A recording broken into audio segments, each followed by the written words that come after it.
Hello, everybody. Welcome to the Ordeals of Livistio here at John Dungeon Master. We have our gamers over here, our facilitators, the people from all over the world, travelers who drink coffee, and of course, the people we missed last week. Henrietta playing Yonsei, Ursale playing Corin. Wait. Uh-oh. That is Guys! correct. Ursala is playing Corin. We're gonna go around the table and say how our week are, but I want to jump into it since I am super excited for this game today. Rube! How's your week been? That's been boring but fantastic. How's yours? We get to me last. Corin! How's your 2 weeks been? It's been busy, but good. Lots of fun stuff. Got to do the one chip challenge and not die. So that's Congratulations. Red! How about you? How's your week been? I ate too much teacher. Oh, did you say Red or Greg? Red! Oh, Okay. my bad. I can't hear, No, apparently. you're fine, because then I immediately thought, like, you could have said Greg, but it cut out just for me, so, like, there's a very good chance. I ate too much chicharron, and now I feel terrible, Oh no. because I should not have eaten that much. Is Well, there, we have is there today's such a thing as too sponsored- much chicharron? There is. Yes, okay, fair enough. Red's discovered It it. As just as Red discovered that there's too much string cheese, Red has also discovered there's too much Okay. chicharron. Okay. I'll reach the limit of my human body every session. Oh no. Jeff, have you reached the limit of your body? Jesus Christ. The first question is, do they have chicharron in France? My guess is no. Maybe. Well, since you are asking so nicely, yes, my week has been good. I'm very glad to hear that. Yeah. Greg with a G, how has your week been?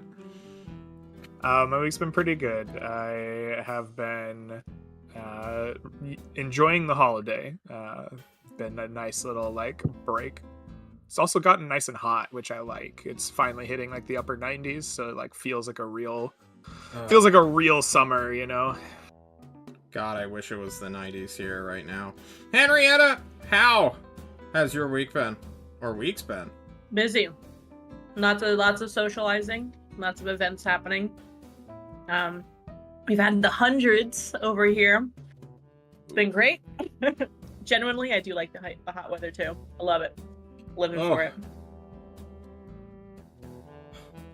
How are you doing, John?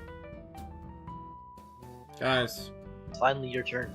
it is my turn. I've had one hell of a week, but more importantly than that, I've had a weekend of D&D.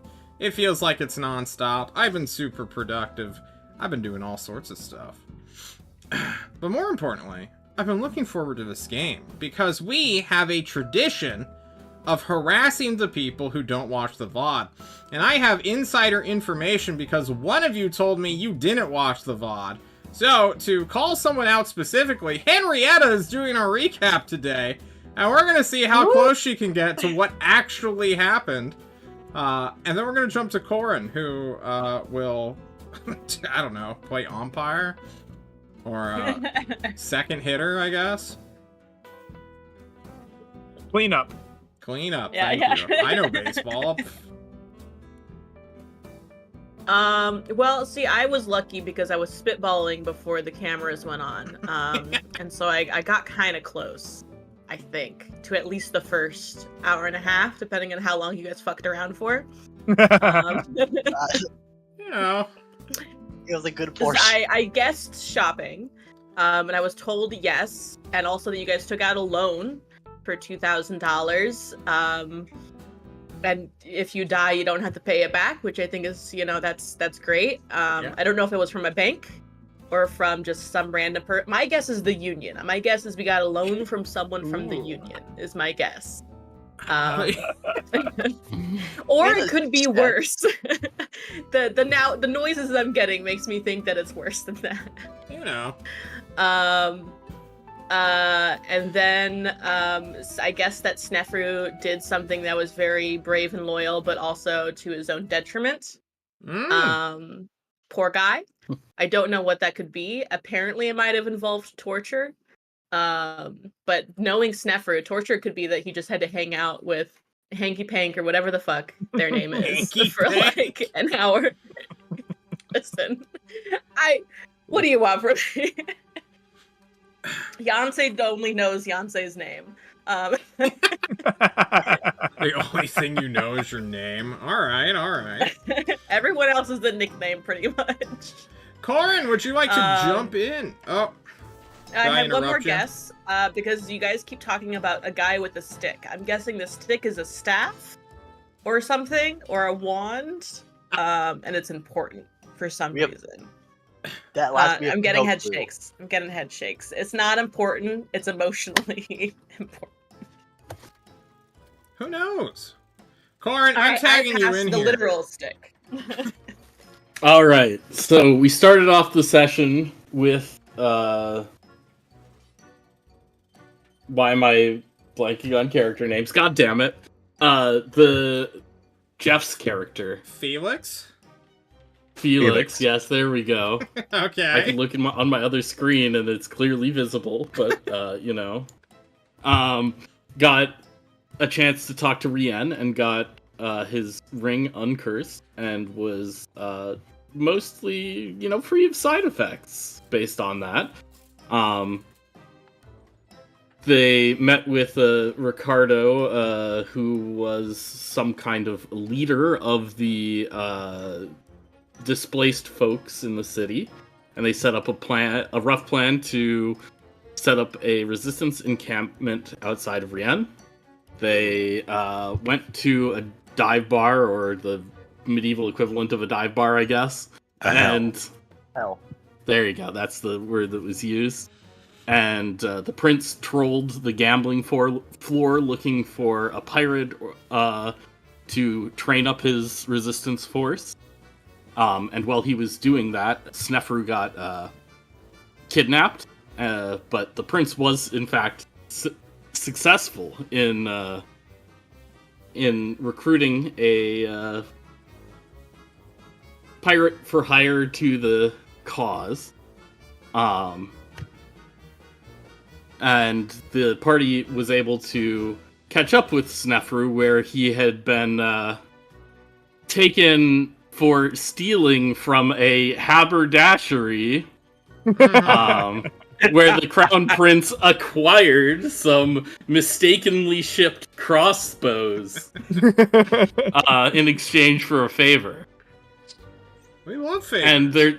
And the halfling mafia certainly does not exist. Just as an unrelated note. Unrelated. Did it connect, Henrietta, of why we were dancing around? While I was gone. The one session. Cannot believe I was T-posing in the corner while the halfling mafia was up to some nonsense, stealing our halfling friend. So the prince investigated buying boats, realized that he didn't have enough money for what he really wanted to do, so he asked for a loan from Rien, activated the Lend-Lease Act, and went out and bought a whole bunch of boats and grains and all kinds of fun stuff to get them all prepared and ready to act as a early resistance on the river. Took a loan from our aunt. Yes. Nepotism to the highest keep it in the degree. family, What was the final big news, Corin, and why are we heading out, not back on the river, but into the plains? So there was news that a folk hero had successfully defended their town from one of the princesses and had caved in their entire body with a stick. Big stick. And repelled an army.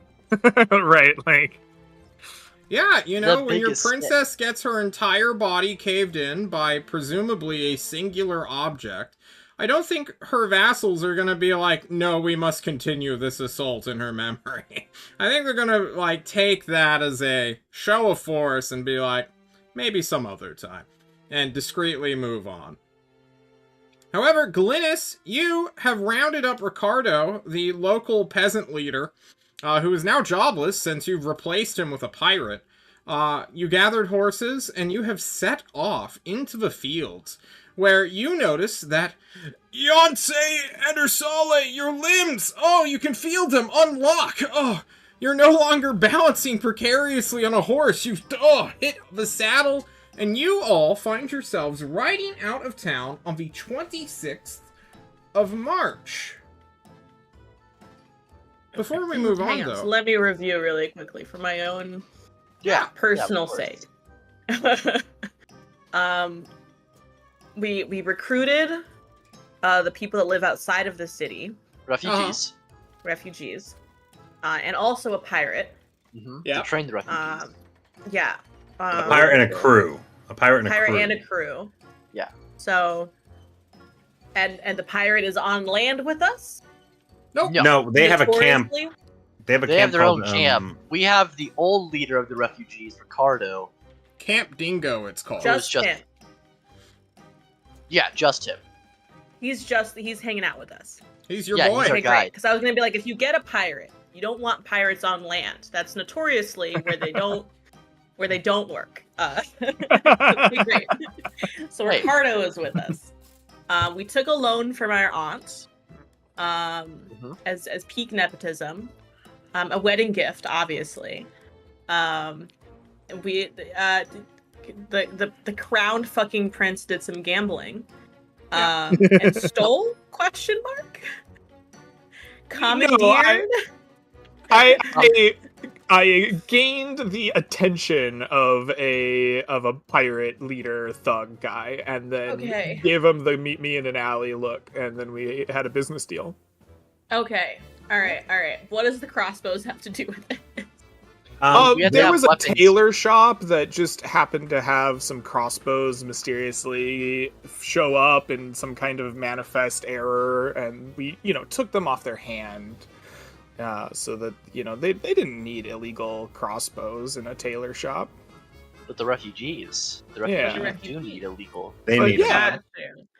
Camp Okay. Dingo needed some weapons, so And Snefru was kidnapped by what is not the Halfling Mafia.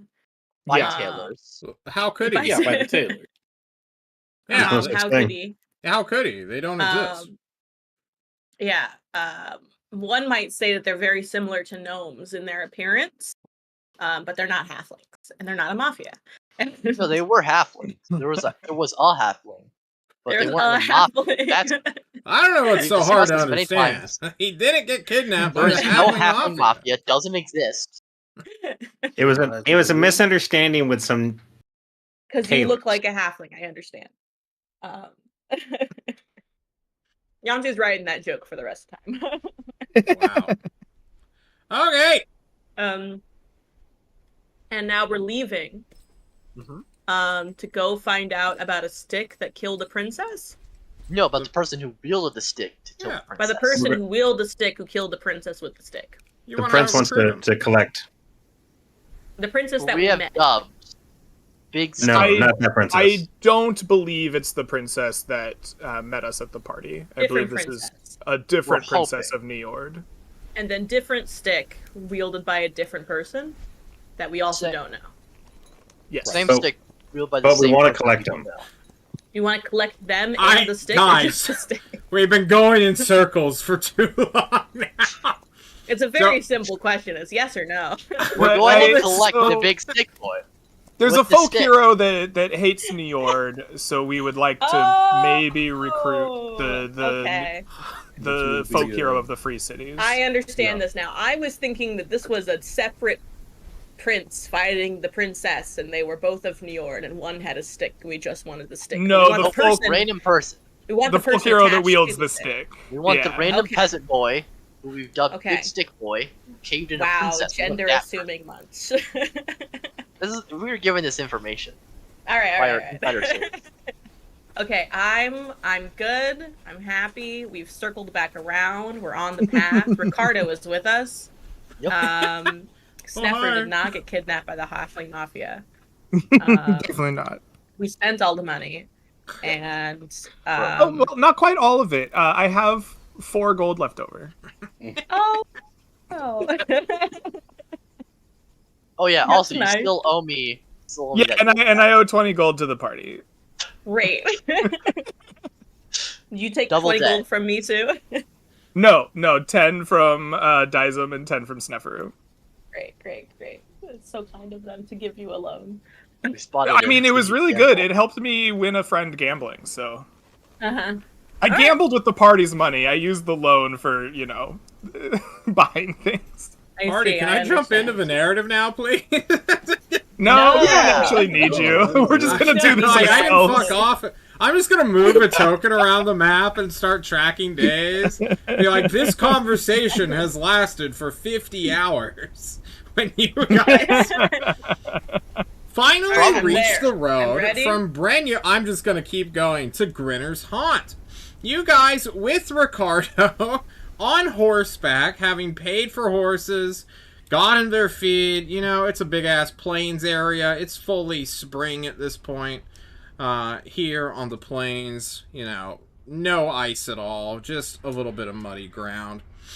I want to focus in on Ursale for a moment, because we've never seen him ride a horse before. And I want to know how accomplished of a horse rider is our bear wrangler. Not. Describe to us what it looks like as the bear daddy himself rides upon the back of a noble steed.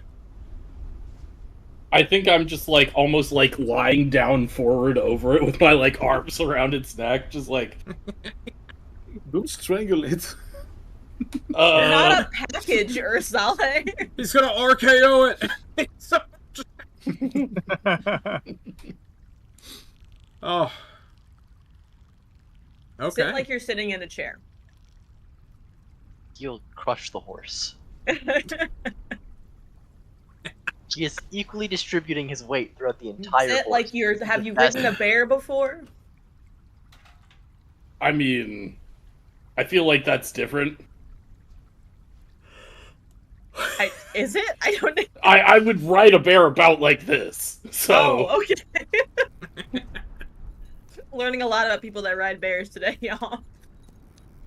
As you guys are shouting at each other in your loose convoy, you are going to notice that this road is patrolled by the good old-fashioned road wardens of Niord. You can tell them from a mile away since you're on horseback, and it's just the gentle rolling plains here, a few scattering of these great big shrub trees that somehow manage to stay alive. What are you guys doing to either disguise yourself to enter this, cross this clear domain, or to obscure yourselves? Well, I did trade my princely attire for a random refugee's tunic and breeches to go to the hell, and I assume most of us kind of dirtied up outside of Dizem. We probably don't look particularly out of the norm, right? No. Before we left Livistio, packed clothes that were specifically less ostentatious That's for true. this trip.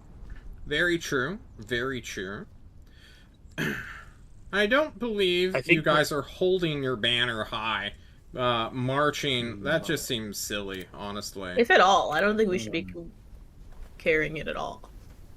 Personally. We leave it on the boat with DF Humphreys. Yeah. Should have left it with our aunt. Okay. Well, as you guys are traveling, crossing the road from the Tower of Rian into the Dust Plains, one, either super confident or super cocky and entirely out of his depth, Road Warden will intercept you guys, riding high, or rather, holding the banner of Niord high. Do you guys decide to outrun him, let him intercept and converse with him, or just murder him as soon as he gets within range? Guys, I'm not saying it's a good plan. Well, have you ever had people come to your door talking about religion. Like, the moment you guys get within 30 feet of, like, good sirs, have you heard about Yes. the mother? Uh-huh. If I could just have a few moments of your time today, just converse about my great God. It's gonna proselytize them until they go away. I'm here for it. Yonsei plays like a vaguely religious tune, whatever that sounds like, to support this lie.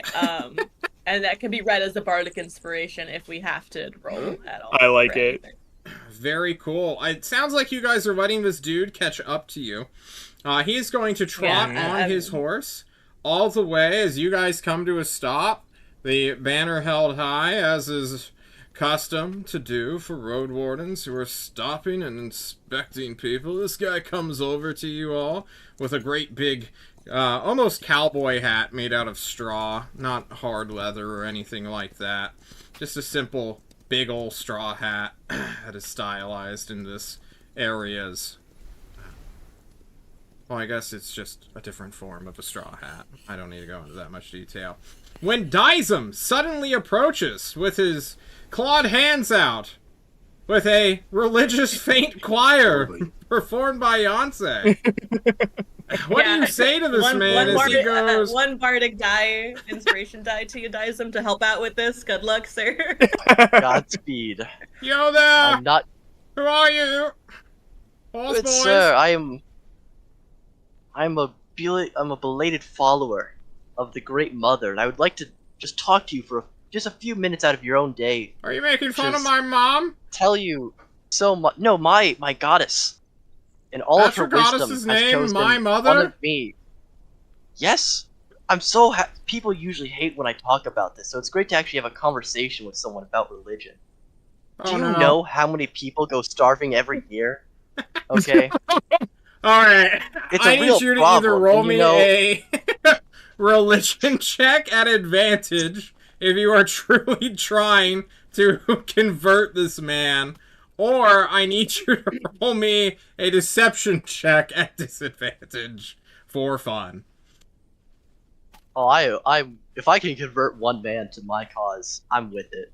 Alright, let's see that religion check at advantage. You do have a bardic, if you wish to use it. Okay. I eagerly await to see. That is a 12 plus. Plus.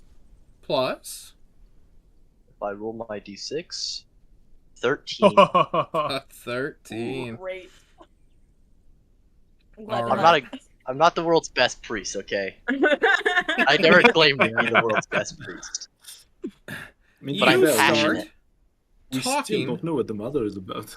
about the mother and how many fish the ocean can feed, which is every single... Wait, no, not a fish. Every village in ocean can feed. When this guy cuts you off for a moment...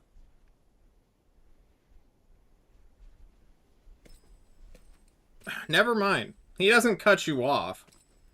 He's enraptured, actually, by his speech. As this man rolls a natural 1, this dice is loaded today, fellas, and listens fully to your speech, not moving, not saying a word, just listening to the manifesto that is the mother's religion. What's your main tenet you want to get across, Dyson?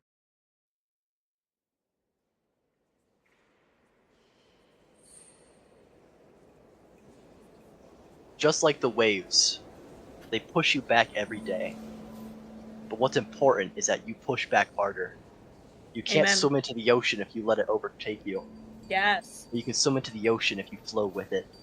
Yes. You watch this Be the man stone. eat before you dies him, and he says, I can get behind that. You all need to get on going, though. I'm not supposed to be stopping a righteous man of any god or goddess. If you didn't stop us today, you would never have heard these words. It's true. I need to stop more people on these roads. That's the spirit. You take care. You have Spread a the word, blessed good day. sir. Spread the word of the mother. I'll consider Be the it. wave you were meant to be, brother. I want to be like the undertow, unstoppable and drowning people. He mutters as he starts riding off with homicidal intent. You guys God avoid bless this that strange man. situation and camp on the north side of the road this day into the Elithil Steppe properly. This was It not was the meant right to be. religious music. I was searching for an epic religious choir as you were like going on, but I just couldn't find it. I think So- I think the soothing bells was nice. Yeah, thank you. Yeah, this was a good image. The reason he got a 1 on the Bardic was because Yonsei was doing very nice soothing bells, and Glynis was like, I need to get in on this, and just started doing like his interpretation of that like monk throat singing thing, right? Like that. Oh, he's bad at it. It was awful. He's very detracting. Do you need a water? Are you okay?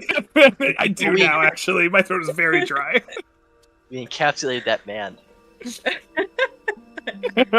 You got one follower, man. That's 99 left until you can become a real religion. Well, I think he'll probably be killed by the heretics here in the Ord. Hey, you're right, they are the heretics. why you calling them heretics, Never God? Well, they Not are. sure. There's one Yes, true they God. Yeah, who do you worship, Ricardo asks. I worship myself. That's self-love, people. Self-care. Apostates, Ricardo. Apparently the religious of the party says. My God Sniffer. can beat your God in a fight. I want to Your God focus could be on me. you for a moment, as you have gone through some traumatic experiences, and we have laughed it off, kind of. Does Sneferu believe in a god? Did he see the light at the end of a tunnel before hypothermia set in, killing his soft, gnomish body? What happened in Sneferu's mind, going through such physical torment? That's why he folded so easily towards the end of the torture. Not for belief in a higher power or belief in an afterlife, though he knows the gods to be real, for they have acted on this world. Like many wizards, why worship a god when you're a wizard? Based, honestly. You I know, want one. Let's talk about being a wizard in this world for a moment, Snefru. Just so that the other people can kind of be clued in on the true weight of that kind of responsibility. Wizards, or rather, the capital T, capital W wizard, the man or woman whose name has been lost to time, censored by the gods, turned a massive tower, which was supposed to be built by a coalition of divines to reach the moon, like a space elevator, turned that thing into a giant arcane focus and almost set the entire atmosphere of your planet on fire. He single-handedly overwrote, outsmarted, and outplayed with several contingency plans and spells on his death to do this spell. And when executed by the gods, he hurt them so badly, it ushered in an age of chaos, destruction, and an uprising of monstrous, we'll call them forces, I suppose.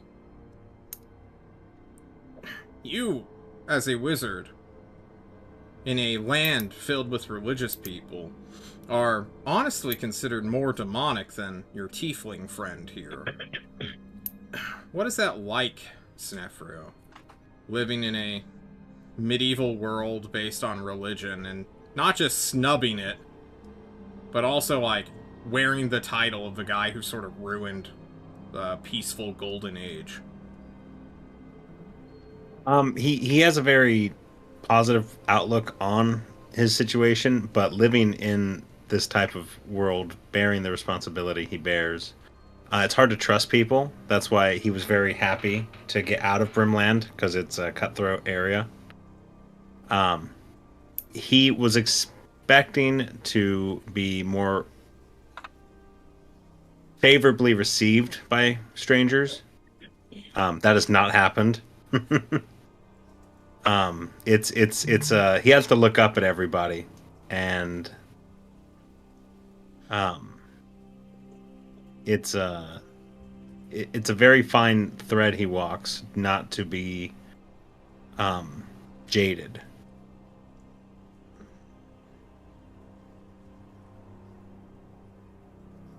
I see.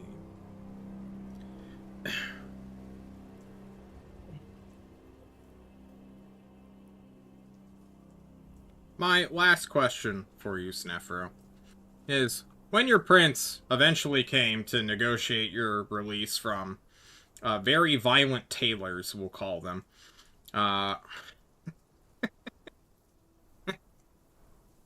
murderers. You must have felt something. Was it relief that your prince had come to back you up? Or was it anger that he let you, be lost in the first place? Who do you shunt the responsibility for your humiliation, truly, onto? He was very, very happy when he heard the party, the prince and everyone come down those rickety wooden stairs. He blames himself because he knows not to drink anything that's given to him. He knows he's no good at this in-person deceptions. He thought he would make Yonsei proud and the prince proud by finding the Halfling Mafia. He planned to do it a slightly different way. And like all good plans, he got hit in the mouth. And he got tied up and then dunked into a freezing river repeatedly. So he blames himself. He will not be caught unawares again. I'm so sad Yonsei wasn't there for that. Definitely would have given Snefru a hug. It's not too late now as you hear the story around the campfire, Yonsei. Yeah, Yonsei will give Snefru a hug. Like this. No hesitation. No. Like a whole, you're too good for this world. I'm a wizard, you fool! Off me! The power of the Everyone is sun! soft on the inside, Snefru. Oh. Guys, you are Everyone out. is a ding dong. Elithil Step, everyone's a ding dong. Does anyone want to have any private scenes or conversations before I pass this into the next night? Or into the next day, I should say. I was going to say, I was Yonsei really... will make a hot tea for Snefru. They feel very Nefer's bad. not drinking anything anyone hands him for a while. Sorry, Yonsei. Yonsei might poison me and dunk me in the river with a crane. You never know. To be fair, she did that first. Yeah? She's the first person to poison me and put me in freezing water. It's strange it happened twice. Well... Oh no shit, mushroom could in Yonsei this be unless you working for the ask for it. Halfling Mafia, Snefru? Suspicious. For the terrible experience Snefru had I when, can't believe this is where I'll my take life his, has gone. You want the I'll take tea? his- You want the tea? I'll take What his was that, turn Jeff? for the watch tonight. Thank you. Jeff's taking first watch. Thank you. I think Anyone I don't want have the a. tea? I'll drink your tea. I love Yay! tea. I'm not drinking tea. Look, the last time I had your tea, I had a great experience until Dad got mad at me, but it's fine. Parents. Yeah, I know. I don't think that I have a specific scene I'd like to have with anyone in particular, but I do think that Glynis is noticeably enjoying just traipsing about, right? We're not in the city, right? There's no requirement to lead or to be princely, right? I'm wearing Popper's clothes. we are essentially posing as disciples of the mother and a proselytizing group of like religious travelers through the steppes. I'm very relaxed. I think I play pranks on people that are very unappreciated and like like very out of character, right? Like people are like, I see you putting the dung beetle in my shoe, and you need to cut that shit the hell out, right? But the prince is having a grand old time, just like going on an adventure and not being princely. Miss. I'd known this was what it took. I never would have. I mean, I would have still given you mushrooms. Actually, this wouldn't have changed anything. But I would have brought mushrooms with us. We could have them now. I don't have any with me. I'm just saying, Snefru. You can trust my mushrooms. It'll just make you happy. That's so the worst sentence I've heard.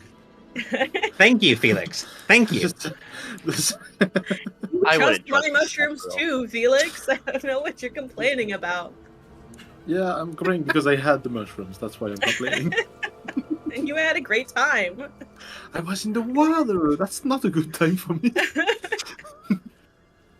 Thank you. Alright, we'll get some next time so Bear Daddy can have some. Bear Daddy would rock. Bear Daddy, you party. I know you do. Yeah. Just hang out. Yeah, of course I party. Oh yeah, he parties. Takes huge bong riff at the campfire. Ursale's the kind of guy who needs to sleep with the lights on or the walls will move. Just completely fried. Oh. You It's the bear all mother actually in the walls. camp down for the night. Felix on watch, and then someone else, presumably, as you all take shifts. The stars are full. The moon is out. It is a beautiful, cloudless night that betrays what is to come on the morrow. For as you all get your horses up and ready and out onto the field, Ricardo will kind of remember offhandedly some general history of the Elithil steppe now that you guys are sort of off the main highways and roads. And he's like, oh yeah, we're in boar territory. What? Yeah. There used to be animal? yeah, there used to be like a kingdom over here that fell into the earth. And all the boars live in its ruins, since it protects them from predators. And there's just not that many predators out here, so... Boar population's huge and bloated, and, you know, have any of you seen 30 to 50 wild boars just running down a road? It's the most terrifying thing in the world, guys. I feel like there's a Sounds weapon like like they that. need more bears. Yeah, you know. Have you guys considered more bears? Yeah, we can't Make great import points, them. Bear It's Daddy. illegal. It's against the law Makes of these nature. laws. The law of nature. The Yeah. bear mama makes the law of nature. She is the law. Not out here, she is. Exactly. Out here, it's all the boars and all the skeletons. Wouldn't the boars eat the bones? There's a skeleton mommy. I want to meet the skeleton mommy. That's a good point. actually. Well, you may get a chance if That's you're what I not want. careful. Anyway, I guess we're heading I on wonder if she north, gets right? bone. That's my riff. Sorry, That's the bone. riff? Alright. Continue. Alright. I see what you mean. Thanks, Ricardo. I knew we would be buddies. Hey, have you ever tried mushrooms before? No! I live Stop on the giving everyone steppes. mushrooms. Mushrooms don't grow out here, strangely enough. The boars keep eating them. Whoa, what? Thank the gods. Oh my god! High boar. These boars are dangerous, you guys. Oh, They know yeah. how to party too well. You should just wait until you see a spellcaster riding one. Ugh, it's horrifying. Snefru, what you actually going to say? Snefru. You guys travel Pony or boar? I feel like boar's cooler. along the plains. And as we begin searching for this secret village or unmapped free settlement, John is going to roll some encounter dice. Kind of hoping he rolls a 1 here. I feel like a For guy 30 to with a 50 really wild boars. That is Yeah. a 2. 84 boars come out of Oh, man. So did we take Fireball or not? We did. Okay. Very We're good. prepared for boars. I'm gonna light the plains on fire, God. Honestly, If the not boars the didn't worst want fire, idea. they would Fire, have come from the flame. baby. What is this? Uh-oh. I don't like to hear the DM say that. What is this? What did I put on this table? This is weird. Adult It says red right dragon? here, Oh, that adult can't be red right. dragon?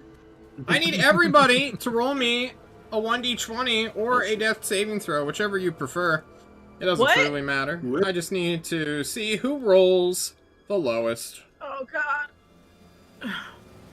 Looking for low. Oh. Wow, we're rolling high Oh. today. What's going on?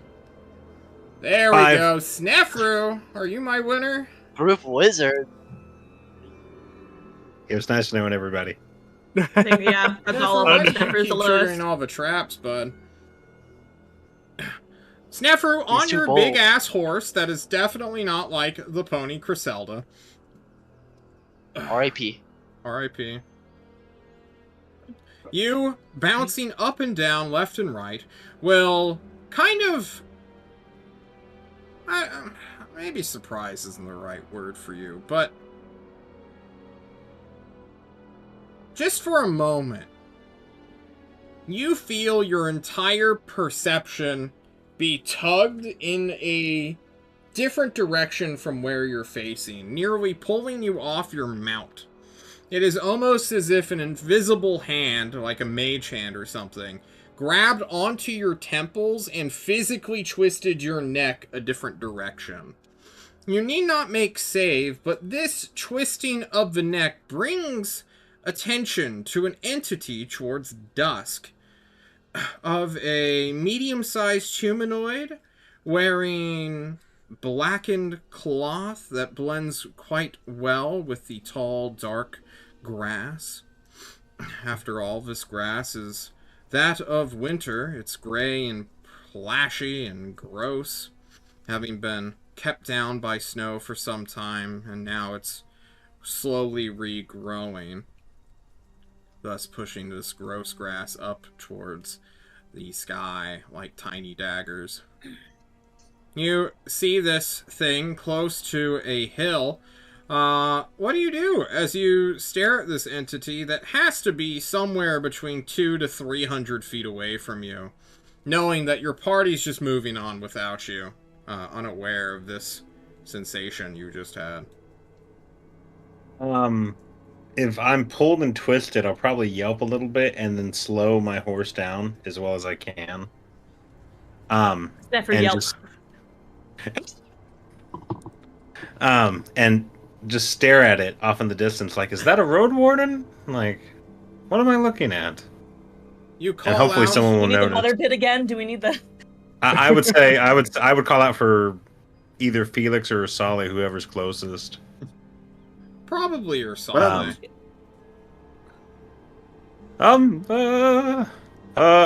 Sally. I am muscling my horse back around towards you. I feel like you could Ignoring put the your reins feet on the ground, like entirely. pick up the horse, turn the horse, put the horse back down. Snefru, you call for Sale. Everyone else probably hears the call to slow the fuck down. or, Snefru has seen something. Yeah, I would say we'd rein the horses in at least. In the time that it takes, Snefru getting sort of distracted by Ursale's shenanigans as he dismounts, physically picks up the horse to turn it around, and then remounts. You turn back to where you saw this entity, this apparition, it now being gone. Okay, so Snefru quickly runs through like 2 or 3 mental practices he's been trained in. Like, am I crazy? I'm not crazy. There was something there. And when Ursali approaches, or if anyone else approaches, I'll point to where I saw it. And Snefru will briefly kind of describe the weird human... Bless you. The weird humanoid he saw. Are we being tracked by the halfling mafia? Were they halfling shaped? Did they fit on the horse? No. They know better. You didn't look the creature in the eyes, right? Yeah, did you look the creature in the eyes, Ricardo asks? You didn't look it in the eyes. I don't know. I was writing, and then I just got turned. And maybe... Did you see its face? No, not clearly. But did you look it in the eyes? I don't think so. Should we go investigate? Could be someone in trouble who needs help. Nope. Wouldn't say that's trouble behavior. I'd say that's wanting to start trouble behavior. We could have scared them. Ursali is pretty scary. I sure hope How scared many them. stories about men in the woods have you heard? I'm happy to spend some time investigating. Hearing different stories about men in the woods. This is my kind of men in the woods. We're about to have a great party. As these discussions keep going, Ursale has gotten his horse turned and is riding out towards where this was. I don't know if Ursale knows how to turn back around again, so I guess we're going. Share away by accident. He just keeps going. I think that Glynis is all too happy to follow him once he realizes, like, oh, Ursala's just going places. All right, let's go. All right, but if it's the bad men in the woods, we kill him. It's fine. Yeah. Stay behind us, maybe, or don't stay behind. Stay in the middle, Snefru. Stay in the protected positions. Snefru runs out front with Ursala. No. This is grab the you off your protected horse. position. Yes. Ursale, Snefru, Glynis, Felix? Oh yeah, Dies I'm on following. Yonsei? Totally. Yeah, Yonsei's last. Yonsei's last? Okay. I know, you never want to be first, but you never want to be last. Yonsei always stays back from the fight. Okay. You all trot your way. Ricardo, not wanting to get on any battle map, potential or not, will stay roughly 300 to 250 feet behind you, because John's battle maps are that length, and he knows, meta-wise, not to get on this fucking map. You all are not brought to a battle map, however. For Ursale, I need you to make me an investigation check. And Snefru can either help or make his own. Since you two are my leaders right now. I'll make my own because I have a +8.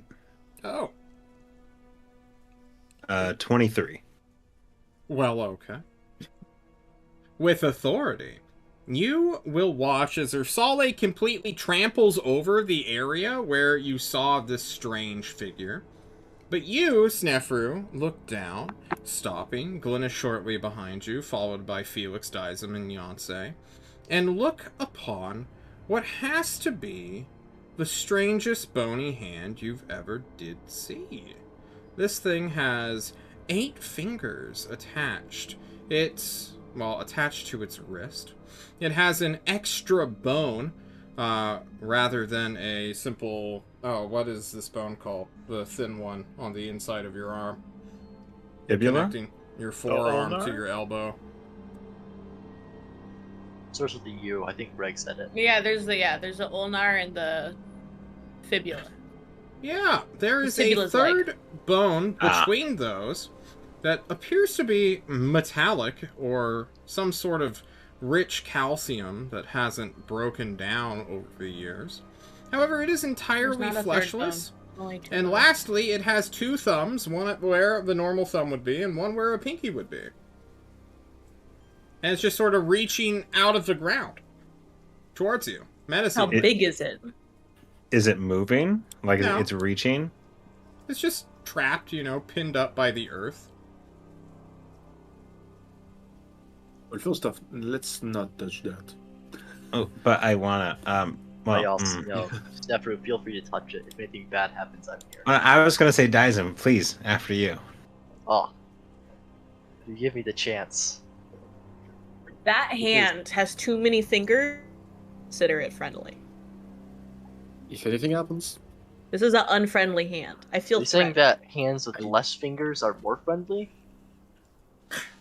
Well, listen, all you really need is 2 to have a good time. Are you sure it's not most of 2 arms? Okay, I'm gonna. You make it I'm gonna sound like look I at this little understand how hand. the body works.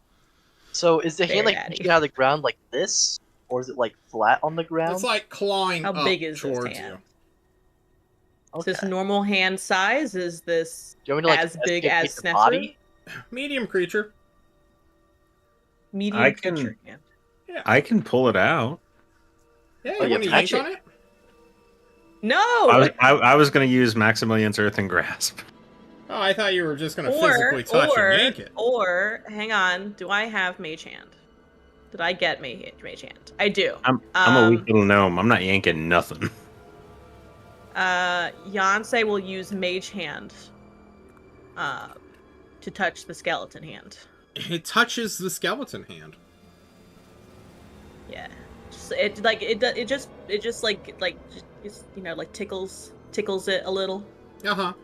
It's like, "Ooh." All it needs is 2 fingers, apparently, Yonsei. All it needs is 2 fingers to have a good It time. just slides right down the bone in the forearm.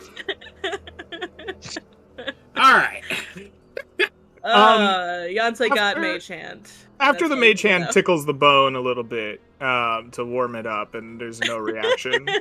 Glynis has a small fascination with the occult, whether or not it's known to his party or Of not. course he does. He's been he's been trying to manifest a state of his mind and body where he's prepared to take on some darker entity along with his own, and he sees this as an opportunity to perhaps grow in that area. So he channels some ki through his body, focuses his mind, and then he reaches down to the hand and gives it like a handshake, like he was greeting it, and like tries to channel his ki through the bones to force, or not force, but to like forge a connection.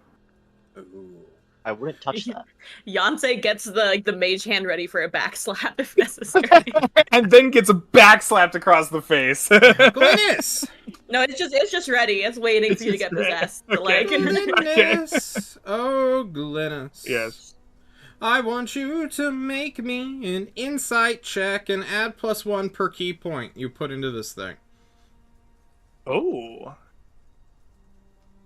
I will put half of my key. I will put 2 key points into this. It's a half key sort of something shape. bad happens. I told And you said so. you said insight? Is that what you said? Yes, I did. Insight me. All right. So that is 8 plus 2 is 10.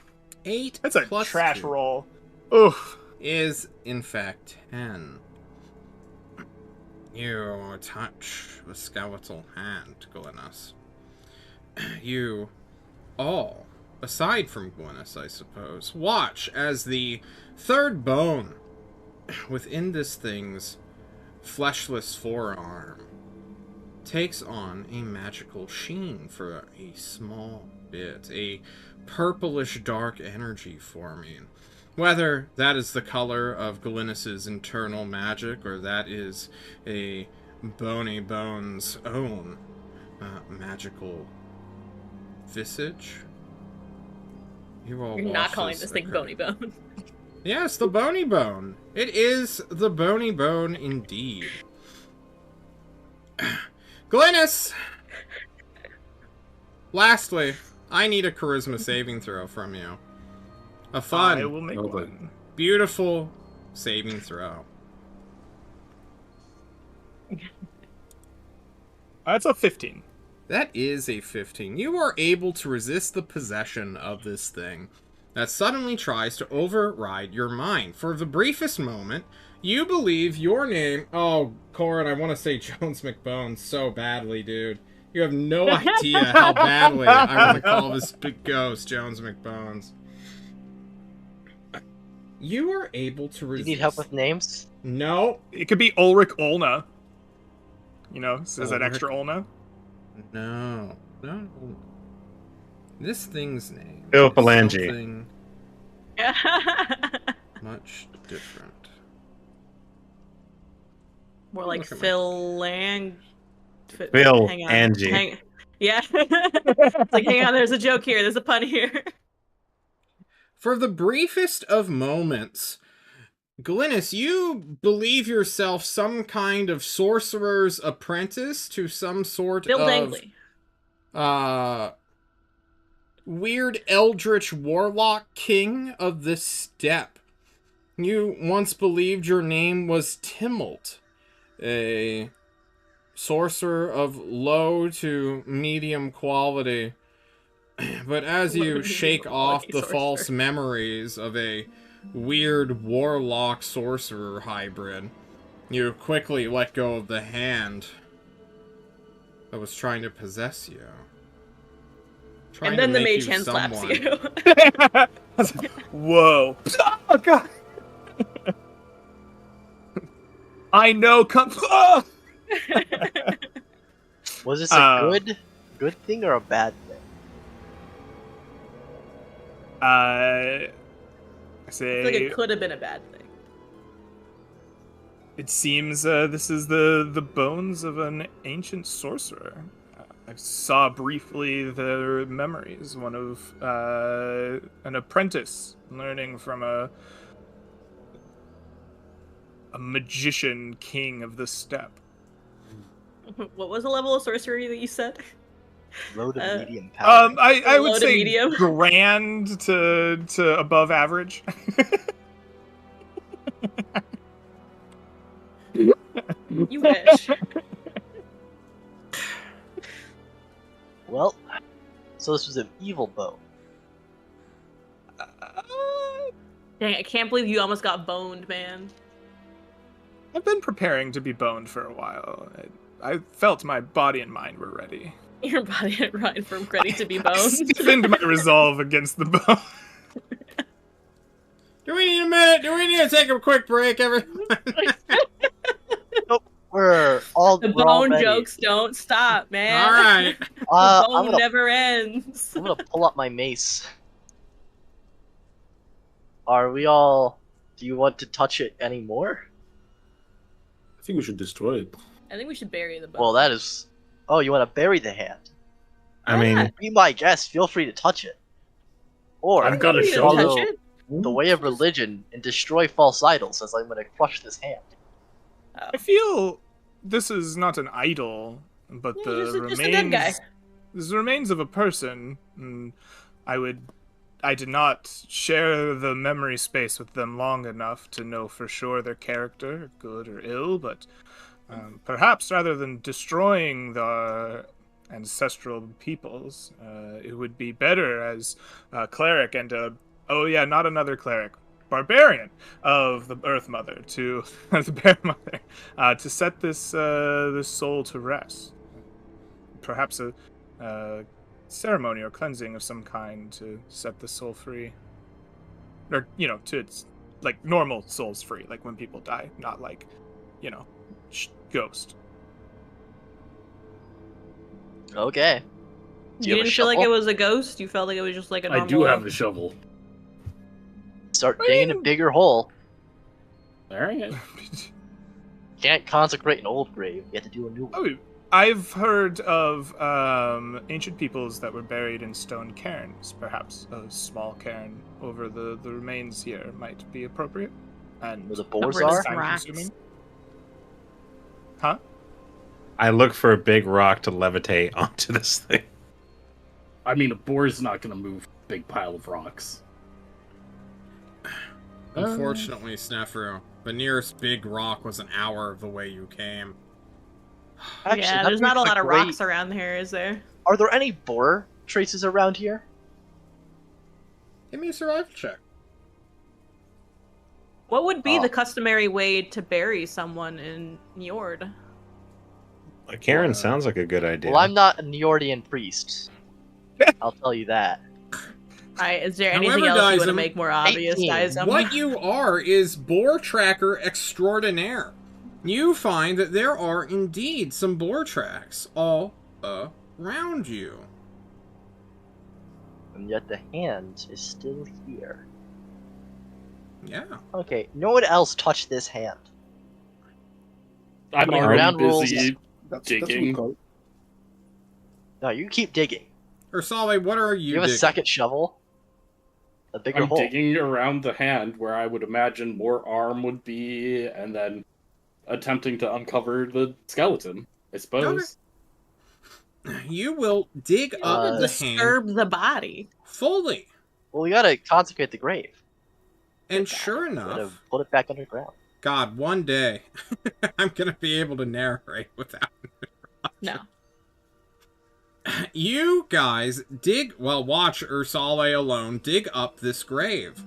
If this is a grave. It seems far too natural. There are no markings, no markers, no holy symbols that have been placed above or around. There's no nameplate at all. And lastly, you find that this man, through skeletal means, was a mutant. This arm was not grafted onto his shoulder, or grown from his shoulder, I should say, like a regular arm. This thing was grafted to essentially his spinal column, and was acting as a weird tail or phalange, more so than an actual limb. It's essentially right at where his hips and spine connect to one another. Lastly, you find that black cloth has been sort of buried underneath this dirt in a shallow grave, and a thick iron spearhead, black as night, has rested or come to rest with inside his rib cage, likely being the object that slew him. This guy came to rest face down, stabbed in the back. Oof. That's not a way to go. Does anyone recognize what type of metal that is? I can take a look, but with the time that passed, I'm not sure. Black. I can mage hand it out if you need me to. You could. I would rather, yeah. I'm so excited for mage hand, everyone. Go for it. I don't want to touch it. I'm gonna hand so many things. I'm gonna Would get you like slapped to a mage ton, hand aren't I? the spearhead out of the skeleton? Do you want it? Does anyone want the spearhead out of the skeleton? I mean, I feel like we shouldn't touch the I skeleton. really- We're putting I the skeleton really- to rest. I kinda want the spearhead. I think we kinda should check want- it out. We should check it Everyone out. Okay, Just all all right. talk We're over ignoring Jeff. logic. Fuck. Sorry, Jeff. Jeff, there's no reason to be logical. We're magic people, okay? The three of us control all the magic in this group. Oh, I'm not against it. I'm just saying that that's not my And my we're gonna call. be irresponsible and Yeah. mess with graves. I agree, magic people are illogical. Damn. Leave one Yep, thing yeah. logical about magic. Okay, there's a reason we got this Get way. fucked. Oh wait, I'm one of those magical people. Damn. Self burn. Got him. Got me, my heart. Oh god. It sounds like we are 3 in favor of pulling the spearhead out. Any more? It's like Excalibur. Is it? Whosoever pulls the That's spear true. from the warlock shall be the new warlock I king. feel like that's how you get possessed, man. No, you get to Um, if you touch the bones. No offense, It's- but I don't want an arm tail. That does not sound fun. It That does not sounds- sound aesthetically pleasing. No. It wouldn't does fit sound me. fun. It does not. It does not sound like that. I would lose so much street cred, you guys. Do you think like Like- normal tails are better? And this is an important question. You know, it might actually do wonders with your reputation with the possums. Right? You would now have a tail like the possums do. Okay, yeah. Yeah, quick, pull it out. Wait, what? Yonsei Mage hands it out. Yeah! With a swish and a flick, the mage hand does as you direct, materializing, grabbing the slightly heavy, but not... It's definitely not 5 or 10 pounds, or however much the limit is. Yeah, 10 pounds. Yeah, you easily pull this thing out of the bony back of this once living creature. It will eventually fall, but in the 1 minute that Mage Hand is up, you can study it in greater detail without physically touching it. Alright, let's see. Yeah. It is While a very they're studying simple it, I'm gonna... triangular wedge with a metal bar in the middle of it. Is it rusted? Does it look like it's actually fallen to normal, degrade? Or does it seem magically preserved? More to the latter than the former. This thing's metallic composition is unknown to modern metallurgists. This is not steel nor iron. It's not obsidian like glass. It is some sort of black iron. YouTube is not responding. What? Oh, that's the name of the metal. That's the name of the metal. Is YouTube is not responding. YouTube is not responding. Damn, that's so rare. Does it bear any symbols, engravement that we could recognize? Not that you can immediately see, but why don't you give me a closer investigation check, Felix? Yes, sir. Investigation. Why don't you touch it, Felix? I'm not touching it. We just got rid of the ring, man. We can't do this again. I just got... Look. If you get cursed, right? I'll fix you eventually. You touch the magical You piece didn't of metal. even do it the first time. Our aunt had to do it. Felix, Okay, I was one... as the mage hand fades away, the spearhead drops pathetically to the ground with a dull thud.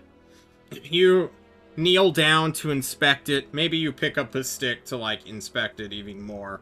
But as it currently stands, there are no engravings on it. It looks like a solid chunk of metal that has been, chiseled out of a greater ingot, rather than a thing forged or molded.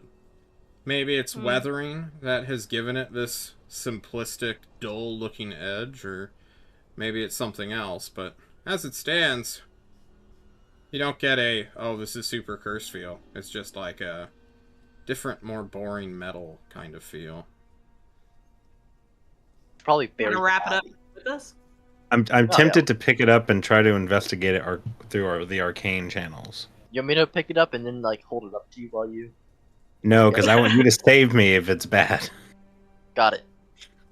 Snefru will ask for help off of his horse, and then crouch down, and get Daizum to help, back him up just in case.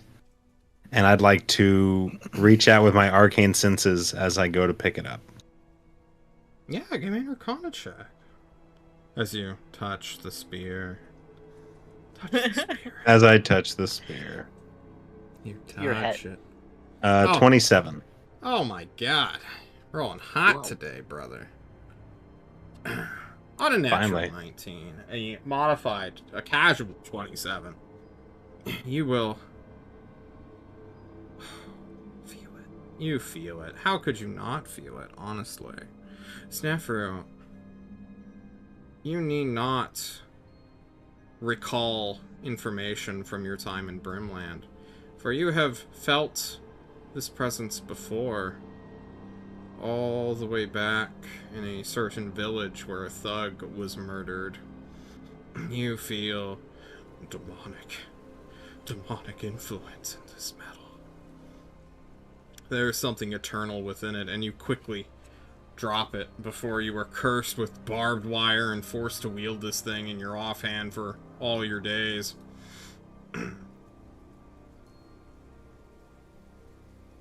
He yelps and falls on his butt.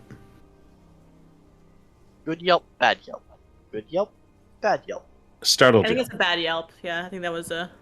Well, do you want to like cover it in a piece of cloth and take it with us? Sell it to someone. Oh yeah, we'll just sell it to like the first guy we see. I think burying it would probably be the smart move, but if We we want to bury must... it back in the chest of the person it killed. As they're all focused around this spearhead, Ursala has begun speaking a few words over the corpse, just saying, may your bones go back to dust and your soul back to the bear mother, and is going to go and start crushing the bones. Oh shit! This is the appropriate ritual for when you come across a body, turned with necromantic energy. The bear mother enjoys bone meal. True. Literally, You crush them grinding down into bones. powder, and you Right. and you mix it with the sand, and you're like, there you go. All that my religion calls for Well, is that Grow while he's tree. crushing the bones, I'm gonna pull up my canteen full of salt water and start pouring it on the body. God. Just get all the religions in here. Just. One of them he has to accept one of them. Okay. Oh God. I mean, Ursala! you with the necromantic skeleton. Ursala, give me a religion test. Or check. Yeah, what's a test? My bad. What does it say? Name every 10-point religion. pop quiz Oh. on religion. If only you had advantage for some reason that we can post hoc rationalize. I suppose. well, if there are Liza two wanted to clerics assist doing you. this together. True.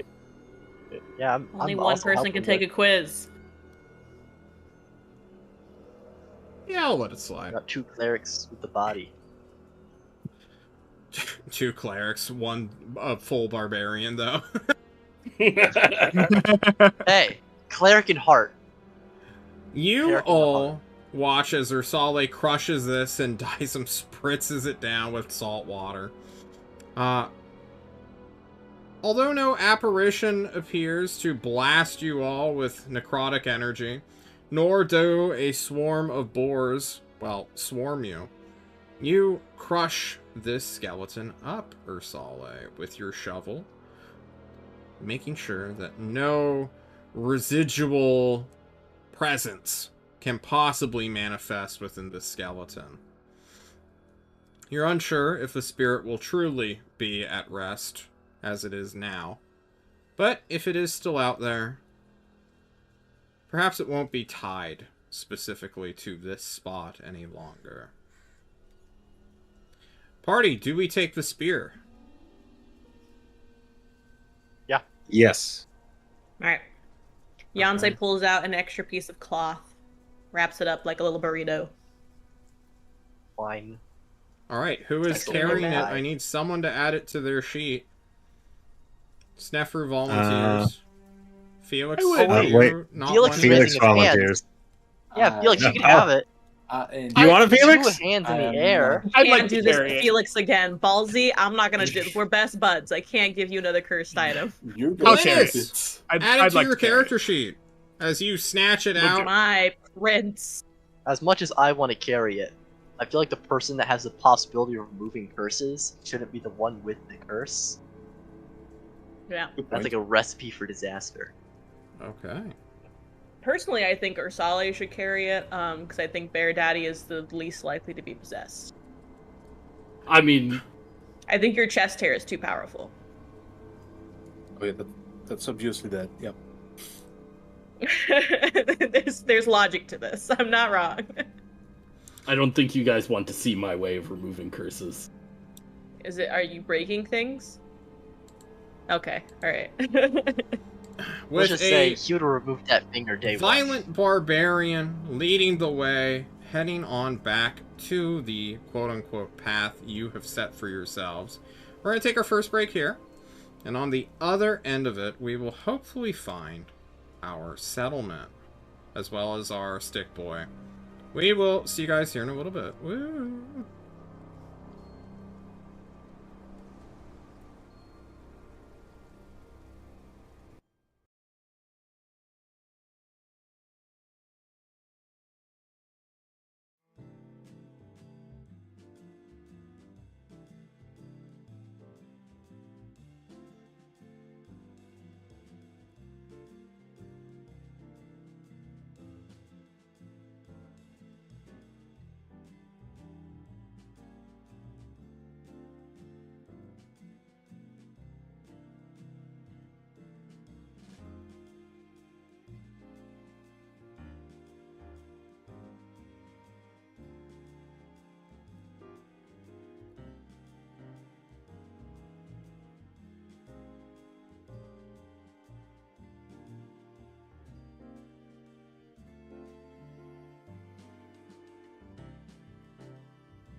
Guys, we are back. Welcome to the Elithil Steppe, here in the Niord region.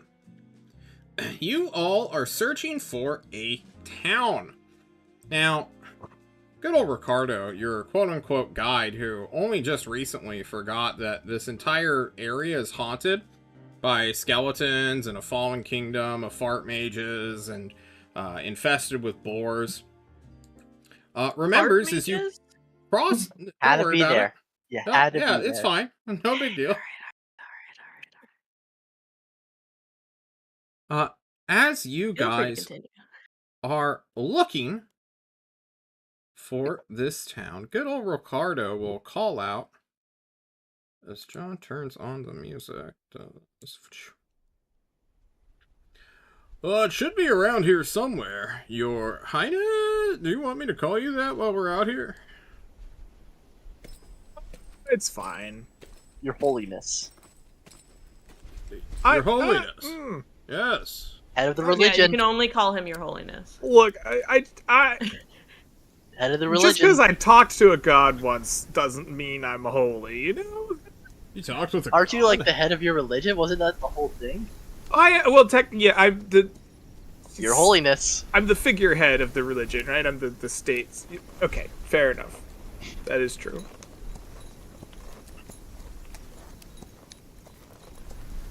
What you were saying, Ricardo?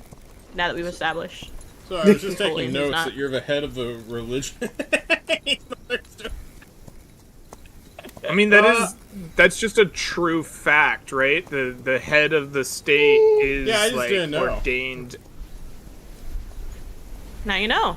Now I know. Yeah. No, like Don't this is look it the up, lore Ricardo. you gave us, right? Like the head of the state is like the figurehead of that religion for the country, right? My name's Whether the Ricardo. I never high gave you priest any is- lore. I'm role-playing right now, Glynis. I'm losing my mind. Okay. Ugh. You He better. will tell you that somewhere in this area, he knows the town where the folk hero lives. It is apparently closer to the forest, so you guys still may have a ways to go to the Bleeding Line. But as we travel, are we doing anything special that I should know about?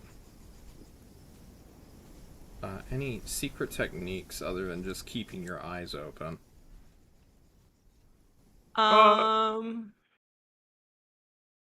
No, go ahead. I'm not really secret technique like searching the place, but I think Glynis is likely microdosing on infernal spear energy. You know, from time to time, he's Oh. trying to prep his mental fortress, right? And now has an object with which to like practice this.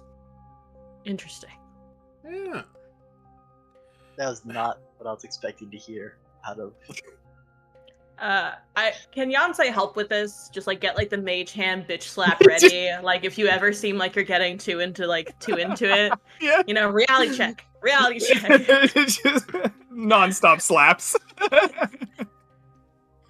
It'll be like when you were throwing silverware at me for the catch and throw. Exactly. I got you. We got this. Training montage. Go. If Glynis wants to use this spearhead as a dagger, he can. This thing is still relatively pointy and can be thrown. Ooh. Just as a heads I up. will consider throwing the spearhead if needed, but I think Glynis is less wielding it, right, and more like prepping his ki, channeling his brain, like strengthening his mind, and then like microdosing on the like spearhead, knowing there's infernal energy there, but trying to like take little whiffs of it without like falling under its influence entirely, I guess, if this makes sense to you. It does to me, but maybe it's like weird to y'all. So you're huffing the spear. Yeah, kinda. Felix, Our- as you see your prince play with fell energies and fell items, what is this a good thing, a bad thing? It's a bad thing. It's a very, very bad thing. And I mean, this weird, like, zone, I guess, where I have to,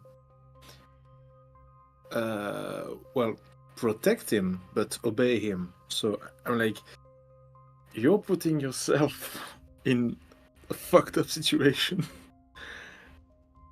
And so yeah, honestly, I'm just waiting for a demon to pop out to try to attack him, so I would have a legit reason to get aggressive, you know? Ah, Yancey has the hand ready. Felix has the rapier ready. Like one way or the other, we're getting them. Just try us, man. Just... what about But yeah, Dyson? Here's the show. You're just watching. Look, I'm not a part of any of that. Okay, two different places. One's a fire. One's a cold water. I'm not with the fire. Okay, whatever's happening over there, I can't control that. That's beyond me. If it was like That's not something your else, abyss. like maybe, but that's not my abyss. That is a lot of hot fire and evil demonic stuff. That's not what I'm about. Okay. What about you, Ursale? What are you doing? I mean, I think Ursale acknowledges that the others see some of the things that he does as weird, and so he wants to leave some room for others to be weird and not be judgmental. So I don't think he's particularly pleased with this, but I don't think he's also interjecting. Okay. That leaves us with Sneffer. Sneffer, the prince stole the spear that you were gonna carry. That son of a gun. I'm gonna turn into a nagging advisor. My prince, this is a dumb idea. I highly advise against doing this. And the greatest thing to do would be to turn this into a center of holy power to be washed clean of these infernal energies. I think the height of folly is proceeding as you are and in testing these arcane or infernal energies. We also tie a stick to it. Oh, I agree. When given the opportunity, I will turn it over to be cleansed. Have no fear. I do see this as an opportunity, though. I can train my body easily enough, but the mind is a separate thing. I must be prepared to wield my grandfather's blade. This gives me the opportunity to strengthen my own mental fortress. I'd be more than happy to walk you through some mental practices I learned. I would be happy to do so. Okay. Felix, judgmental. Yancey, at the ready, but seemingly faithful. Dizem, disinterested, and Ursale, concerned, but knowing that who is he to judge another. You all head on down, traveling for a full other day. And on the 29th, you shall make it to the free settlement of Walton. You did not know the name. Ricardo did not know the name until you get into the outlying farming regions where cattle doth graze. Small little homes and huts sort of scatter the immediate fields surrounding it. There is, at minimum, like unmarked dirt roads and simple gravel paths. Not even gravel, honestly, just like crappy little pebbles that have been dug up and bumped here when someone attempted to like make an actual road of this area but then gave up halfway through. And sort of surrounding a small little hill that is somewhat close to the bleeding line of red maple trees, you will see a walled settlement. This place is not that big. It only has around 60, 70 homes inside the wall, with maybe 30 or so ranches of varying wealth degrees, with modest being like the highest you can possibly see. And as you like make your way down the road trotting on horseback, you see that weird local wild dogs, these half-wolf creatures, like start bounding and barking towards you and like escorting you almost to the gates of this walled settlement. Will they let me pet the doggy? You have to get off your horse first. I want to pet the doggy. You leap off your horse to tackle a dog in acrobatics. Oh God. All right. I just wanted to make sure that this was known. This is important. All right. You jump forward for this dog. You know how when like a wild dog with like a very positive reception to like people just immediately like gives you its belly and starts wagging? Like this is what their immediate options are for you. And then Excellent. after like Dog check. yeah, after dog checking them to make sure they are in fact dogs, they will get up bored of you and go seek something else. All right. I have the same movement speed as a horse when I am not wearing armor. That's terrifying. So yeah, so I finish giving the dogs belly rubs, and then I just sprint forward and catch up to my horse and leap back into the saddle. Like, that was totally normal and nothing weird happened, all right? Welcome back. Yeah. You make it to the gate and see that this place doesn't really have town guards or anything like that.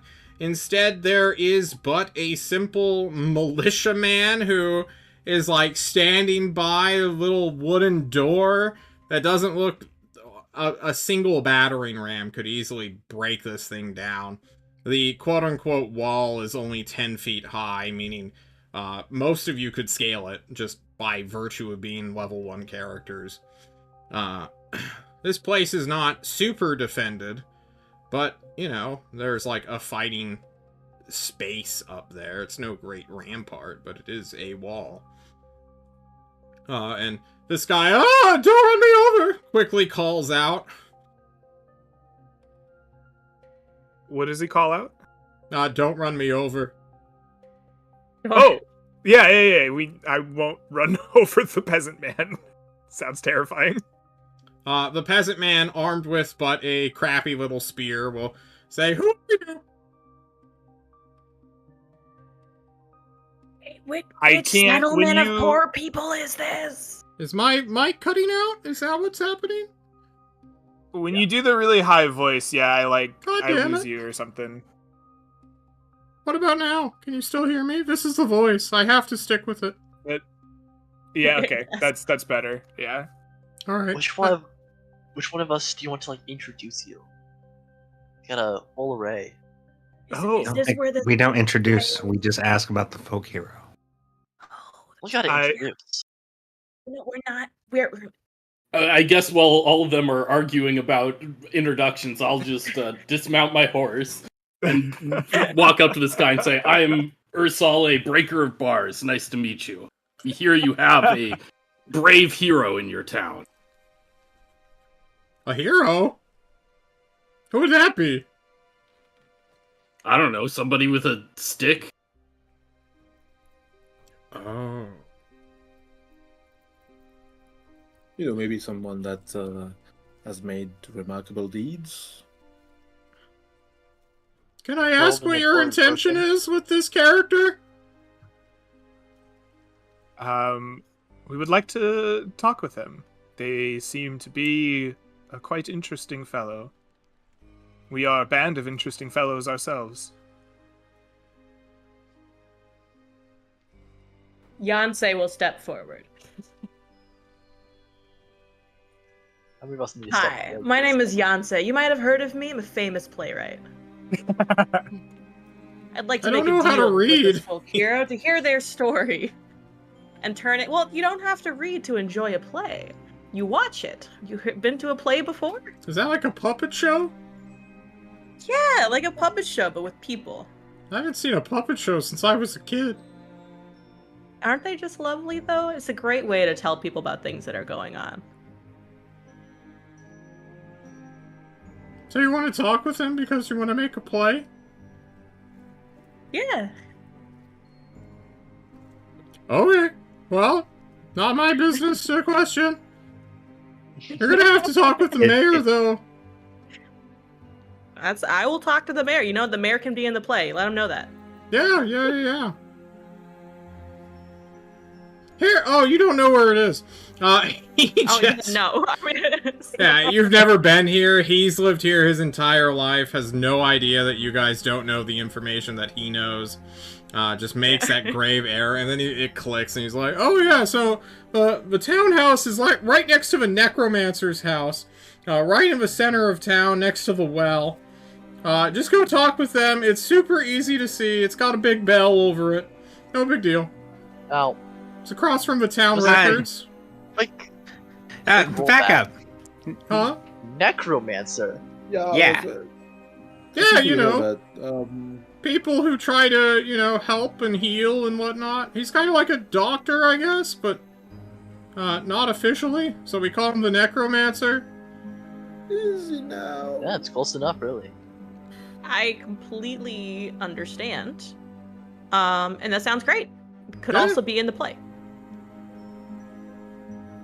Okay, well, they're Like, right not down as there. a I can't leave common- to show you around. Could you open the door for us, I presume? I can't- We're on could our you- way? Oh, it's not locked. Beyonce pulls The out- door- he just What? pushes the door open. Oh. Excellent.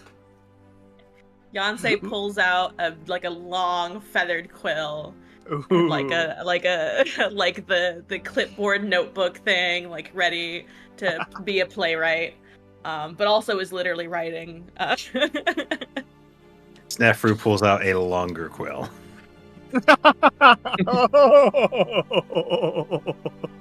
I'm her assistant. I don't care. The longer quill, you're my assistant. The longer quill, you're my assistant, huh? He Okay, will.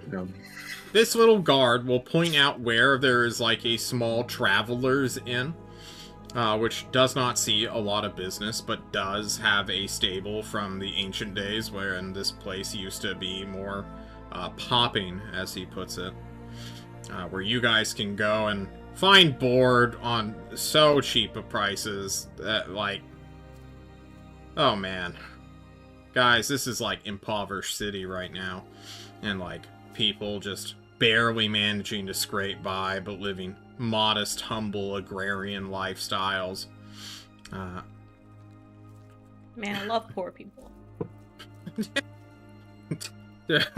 I don't know if you meant to say that with as much disdain as you conveyed, Yonsei.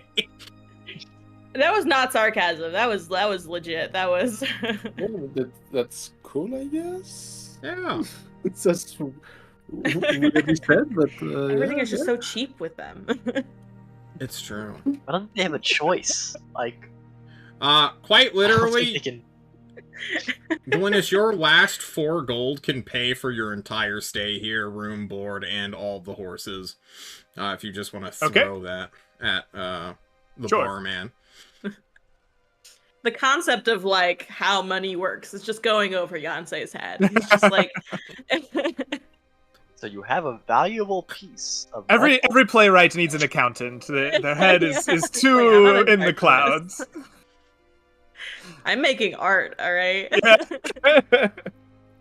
the exchange for goods and services. The town is yours to explore for the most part. I do want to point out the last major thing. Away from the town center and sort of sitting on top of the hill, you see that there is a full other, like, walled off area, almost like a, I think they called them Baileys back in the day, as if there was like a Mott and Bailey styled system with like a hill fort. But rather than a fort, it looks to be like an actual manor or mansion house. Like super expensive, super well invested in, clearly overgrown and abandoned. With a secondary wall that surrounds it, almost to keep like the riffraff at bay. and down into the main town, which is where you guys are. In the center is like a very small church that does not seem to be dedicated to any one particular god. And then the town records, necromancer's house, and then the town hall, as well as a militia station.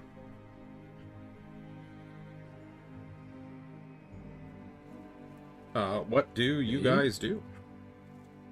I really want to go see that necromancer. But I think we should see the town hall first, right? Talk to the mayor. Yep. See Operation the Collect Big instruction. Stick. Yeah. Yeah, introducing yourself to the mayor seems like a good idea. Just as Yeah, let's not, we came here. Let's talk to the mayor and establish rapport first before we go I like it. adventuring. But You guys yeah, head Do on. we to want to prove that stick we with the are- playwright story, or do we want to be honest with the mayor? Honest with the mayor, I guess. Well, this is Neordian territory, right? Or is this a free settlement? This is I a free think settlement. that the playwright story is a good cover, and we can 100% stick with that. When we meet the man face to face, we might want to be more honest with the person we're trying to recruit. Or woman, I guess. We only heard folk hero. I don't actually know who has the big stick. True. But when we meet the person that could ostensibly help us in the war, I think transparency might be best. But as a in case of Neordian spies and or just rumors that travel with weirdos coming to villages, a band of weird peasant playwrights might be the best rumor to have go around. And my peasant. Well, I don't know. Of dubious noble playwrights. Yeah. They're going to describe Dizem, and they're going to immediately know, if they know Dizem, what was going on. Nah, four-eyed dragonborns are a common occurrence. What are you talking Oh, yeah. about? I don't know Look. if you're important enough to mention. That's what we're banking on. Here's the thing. If a true information network is doing their job, then yeah, we're probably going to be found. But what we're hedging against isn't an advanced Neordian spy network, right? We're hedging against rumors of people traveling down, a merchant travels down the road, hey, there was a playwright that visited Walton. It was an interesting crew, and then instead of the Crown Prince of Livistio visited Walton, right? They were in the steppe, right? Which could lead to further complications, perhaps. I don't know. I see that. Talking briefly while getting your lodging sorted, you guys head on down to the quaint town hall. It is unilluminated, only illuminated by the daylight from which you guys have traveled under. And there is a creaking dust of little use here. When you guys enter the door, a little bell goes off, and you hear a withered voice call out, "I'm in the back!"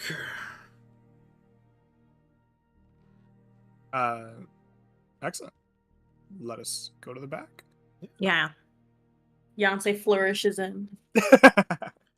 You head out into the quote-unquote back of this building, where you can find a small little pump well, as well as a porch made out of wood, where there is an old man and an old woman seeming to be playing some sort of board game. Between them, looking at you, is like, "Oh, hello, who are you, travelers? You don't live here." Hello, good sir. My name is B. Yonsei, and I am a playwright sent on the path of this lovely township. I'm sorry, could you reintroduce yourself? I was turned away. Did you say your name was Beyonce? B. Yonsei. B like an initial. Oh, I'm Hove. Yeah. I see. I could have sworn I thought it was all one word, or like the insect, No, the bee. it's Yeah, I understand. That can be confusing. If it was all one word, like who would do that? Yeah. No, be Beyonce. Yeah. Well, my name's Nego Narlatep. How are you guys doing? We're doing Pretty good. wonderful. We're so happy to be allowed into your little free settlement. We are here. I'm a writer. I Ooh. write plays. Have you seen a play before? Yes. Great. I wanted to write a play. We've been hearing rumors about someone out here who has a big magical stick. And I thought that'd be a great story for my new play, Big Magic Stick.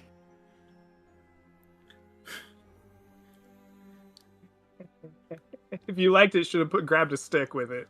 The working title, Mistress, I thought was The Big Magical Stick in the Child of Destiny.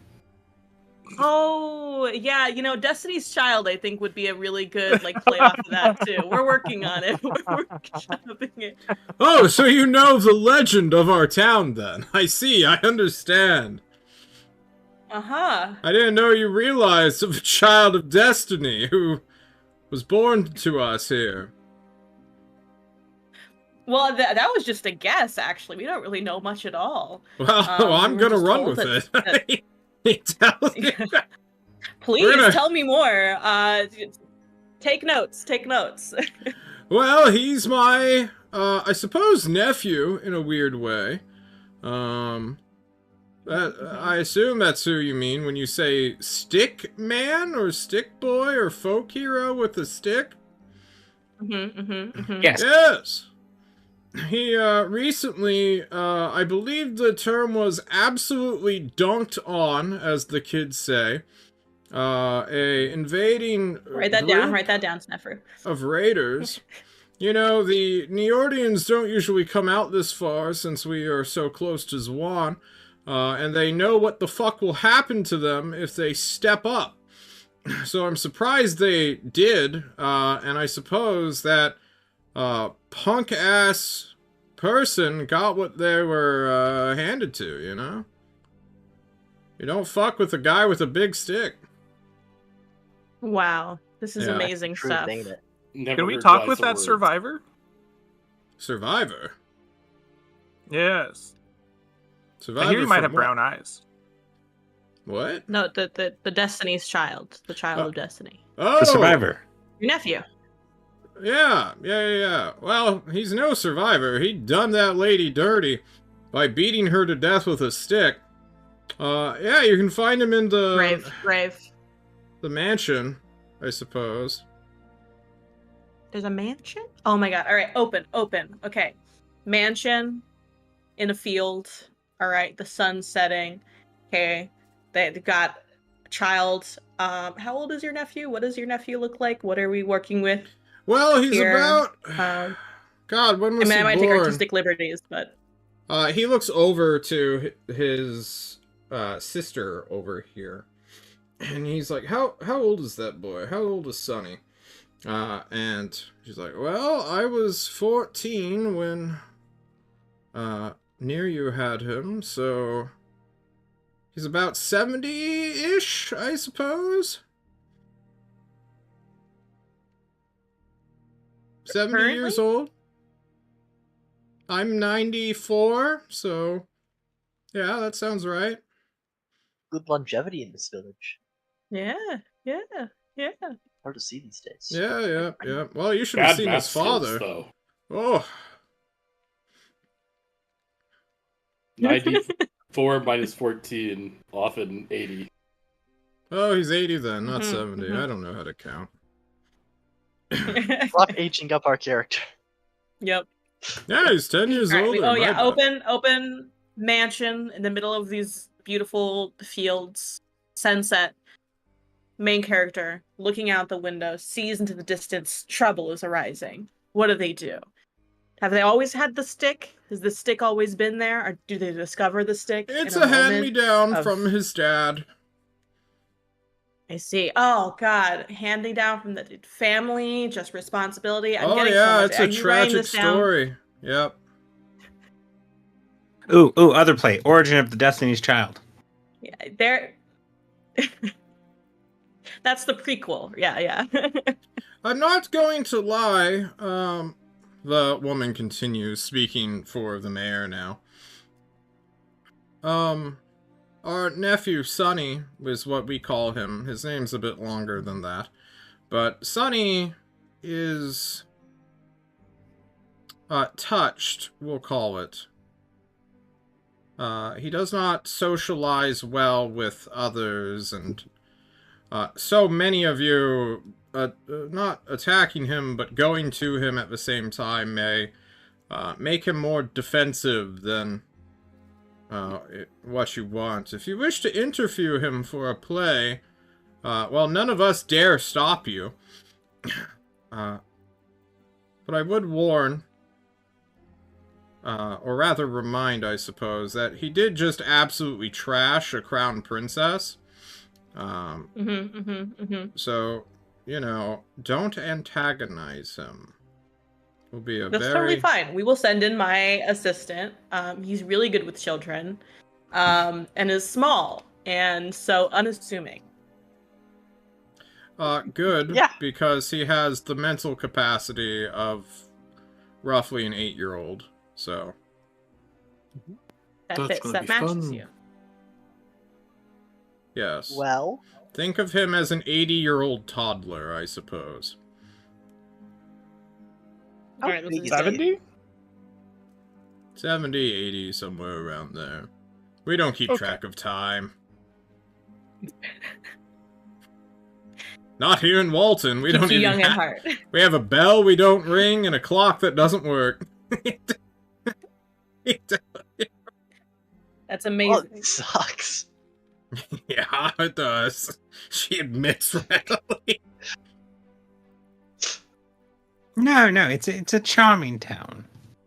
Name one Um, charming factor. Does It it have has a- a folk hero. Who is a Uh, 70-year-old man-child.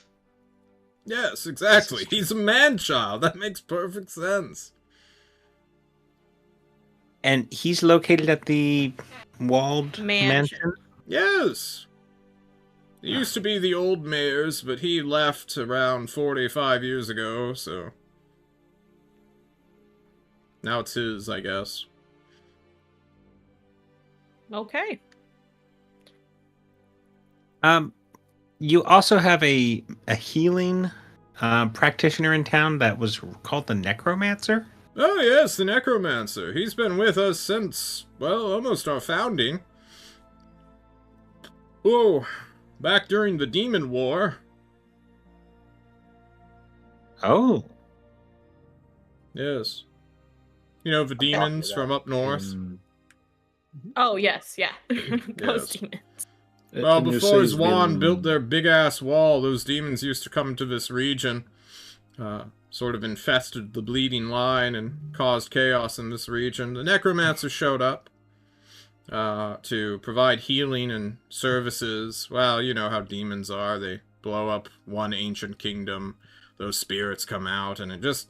You know, at one point we were just under siege for several decades, I guess.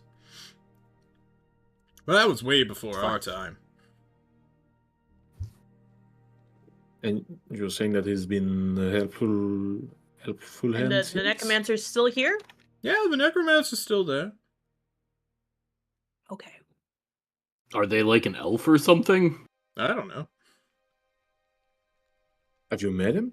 Yeah, Oh, of guys. course. I'll figure it out. Does he have a tail that looks like a hand? You know, I've never seen him with his pants off, but... Maybe he's... I'm not gonna finish this joke, actually. We're done. Well, it's been a pleasure. Yep. Thank you. So we might come back later, spitball just like some Oh, yeah. plots Yeah. to you. Destiny's Child, I think having an 8-year-old hero is good. An 80-year-old. Thank you. 80-year-old hero with the mind of an 8-year-old. Exactly. 88 years You know, old. sometimes with the magic of the stage, you just kind of move things around to make the continuity. Anyways, thank you. This plot is gonna pay the bills. It's gonna, yeah, this is gonna be great. You know, my accountant will get in touch with you guys if there's any royalties to go around. You know the gist. I don't know what we catchphrase, would do with perhaps? your outsider money, I'm not gonna lie. As you All right. leave these strange people. You know, every moment that we were there, they were describing him, and every time it just seems like they were talking about an ogre. I'm not gonna lie. I Big don't person think he's an with a ogre. stick. I do. Could be like a sorcerer that, because of whatever disability they have not been able to fully control their powers. Mayhaps. Could just be a man-child. Could just it be be a that? matchup. Could it be that it's not the stick Well- that's mighty, but the wielder instead? Maybe so. I mean, if it would be nice if it was a stick, because then we could just steal the stick and not, you know, force this person to leave the comfort of their home, Yeah, which we will not be doing.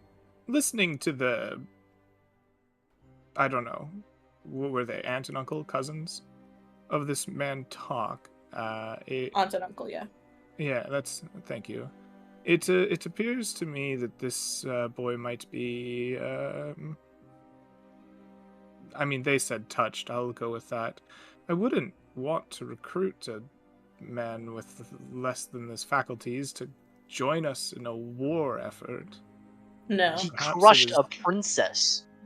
Yes, but Great. perhaps we let him stay with his family. Yeah. I don't know exactly. how you feel about that. On the other hand, there is a necromancer in town from the time of the demon wars.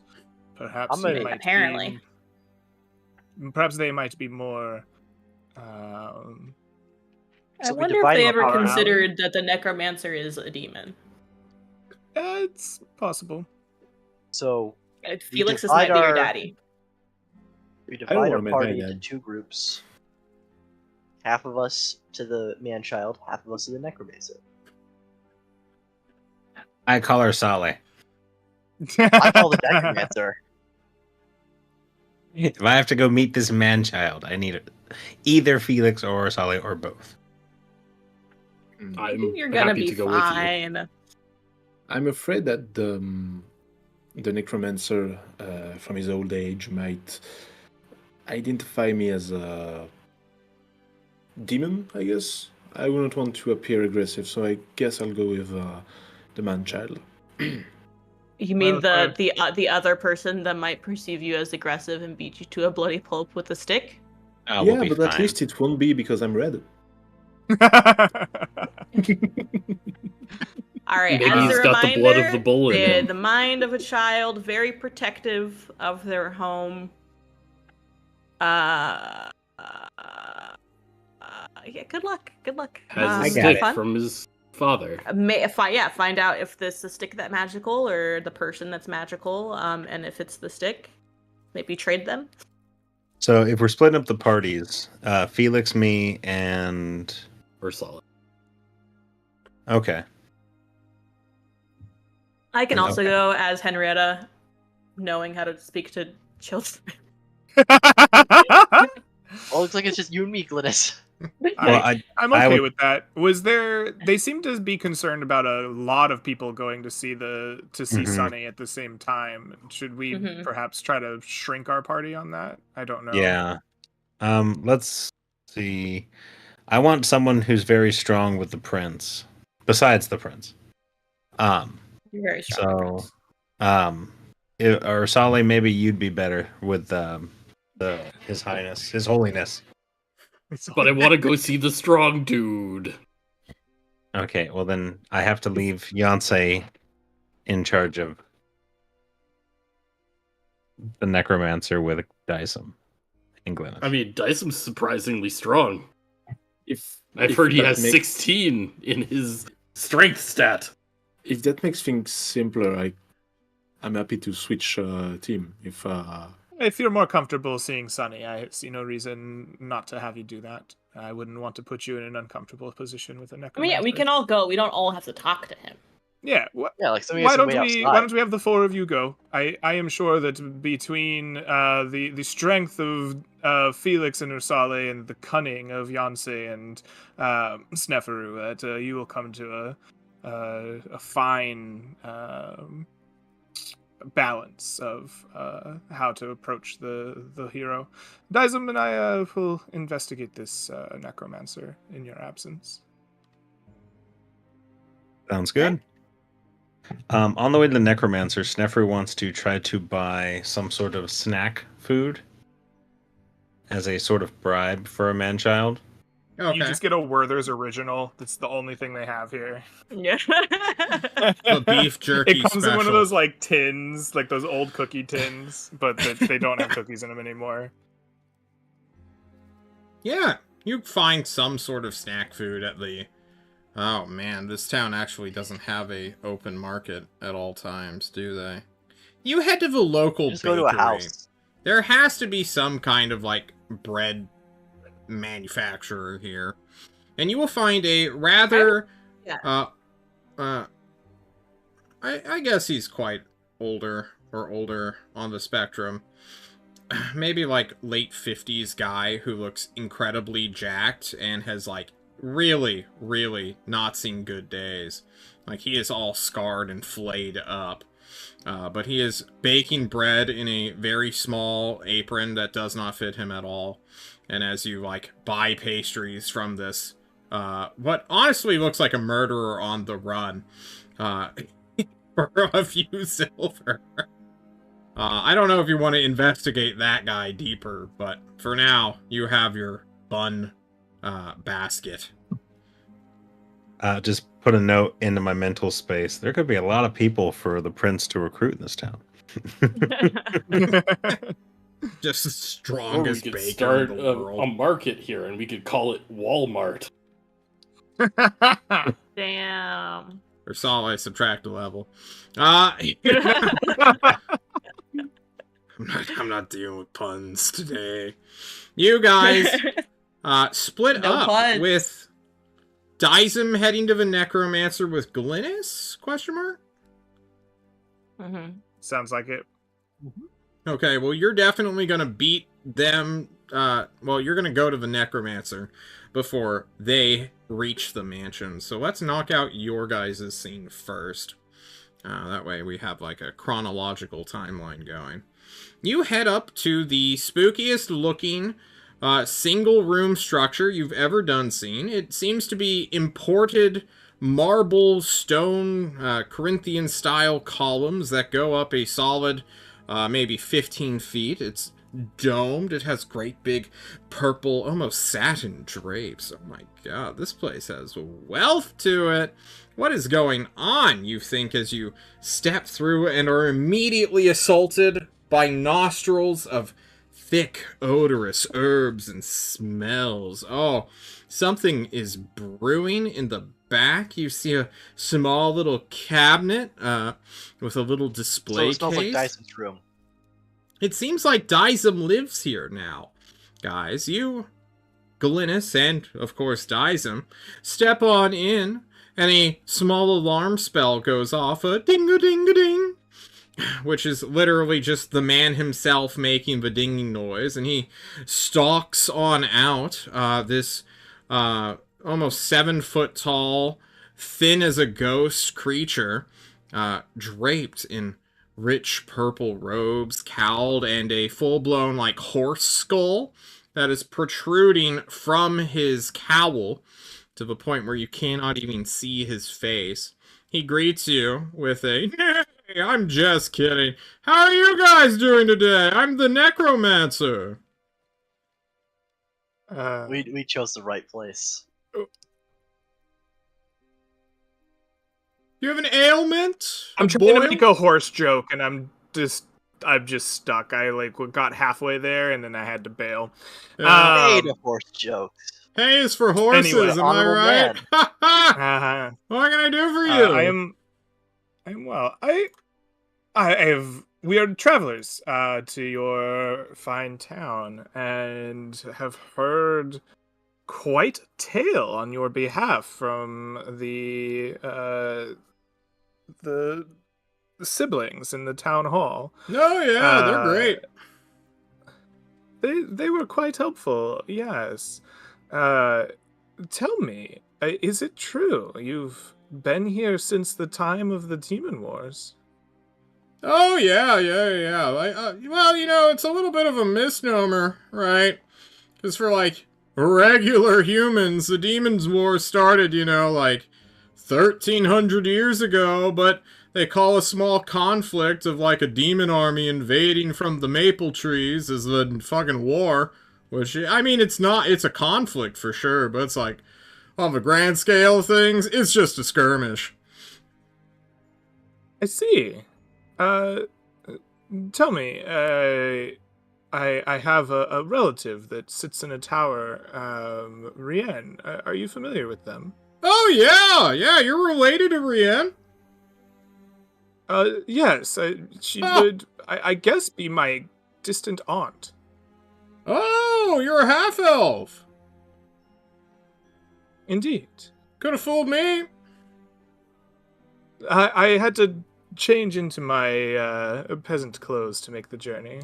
Oh, there are plenty of peasant half-elves. That's not what I meant, bud. You got a soul of a politician in you, is what I mean. And a bear. Oh, it's like the two are conflicting. I'm not going to be surprised if you sprout hair here in a day or two. Full moon's tomorrow, check my bud. head. It does seem to be hairy. Okay. You've tagged me well. My name is Glynis. I am the Crown Prince of Livistio. Oh, yeah? I have communed, I suppose, with the Bear Mother, as well as inherited Oh. my Sorry. my mother's bloodline. You notice those things about me quite quickly. Yeah, Do True you Vision possess some does sort of that. sight? True Yeah. Vision. Very Yeah, good. I'm also reading your thoughts. Not that I thought to tell you, but, That's fair. just surface. Well then, you know well why I'm here. Then I do have a question. Yeah, go for it. Who are you exactly? Oh, I'm the necromancer. I live here. Are you elf of Zuan as well? No. They'd kill me on sight. Are you kidding me? Ha! That old crazy man up there in his little tower would be like, haha, nope, and shoot me with a longbow from 600 feet away. I'm not about that life. Elven accuracy is fucking scary, man. Interesting you should say that. I actually have been investing my own efforts in getting that. But does that mean that I am speaking with a, I suppose, someone my mother's side of the family would consider an enemy combatant? Oh, if we're enemies, I'd like to know that right now so I can roll initiative. But right now, I'm just a necromancer, I'm just hanging out. I guess I'm asking if you're a demon. Am I a demon? I was trying to be polite about it, but No! I was failing. No. Most people clock me as undead, but, I guess anything can be alien, which I suppose all demons are. If I'm alien to you, maybe, in your perception, I'm a demon, but no, I used to be a guy. I used to have flesh. And he, reveals beyond his robed hands, sickly, bony, taloned-like fingers. I have You really heard is a tales of necromancer. lichdom. I did not think I would see it firsthand. Oh, I'm no lich. If I die, I die. Well, you have extended your life quite a long time, it would seem. Yeah. I'm sorry. I was trying to understand if I could trust you or not, and I needed to know these things. This is a poor introduction. Kinda, you know me yeah. as Glynis. This is my man Dizem. We came to this Hey. town because of the tales of a folk hero. We were Oh, hoping yeah. to perhaps find a ally in the cause against the Niord. It seems the town is quite different than I anticipated, though, and I was quite interested in hearing your tale, I suppose from the horse's mouth? He starts laughing for a solid 25 seconds before he seriouses up. And he's like, well, you posed to me 2 questions, and I suppose I could give you 2 answers. However, out of curiosity, which one's more important to you? Me or the boy? It is my understanding the boy is touched. I would hate Oh, yeah. to Fairies. take him from his family and press him into a war effort, even if you were able to consent to it. It would seem poor. Oh, but wouldn't that be Um, funny? History repeating itself like that. History repeating itself, huh? Oh, yeah, his dad? Oh, have you... Tell me. Maybe it's, maybe he's been forgotten by now. But have you heard of the hero known as Sigus? Have I heard Sigus of a hero Wise? named Sigus? Give me a history check. Glynis and Dizem, even. For from the lands where Dizem originates, so too does this character.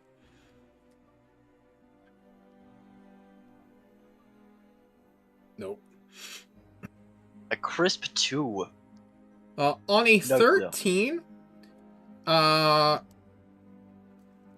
you might have heard it in passing.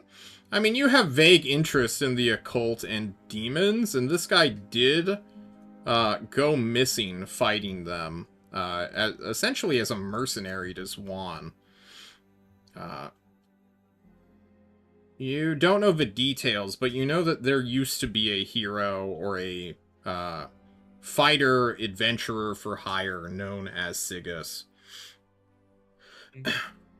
Way back when. I basically say that. I'm like, well, I am vaguely familiar with the name. I think it was a adventure of some type, but I know the story not.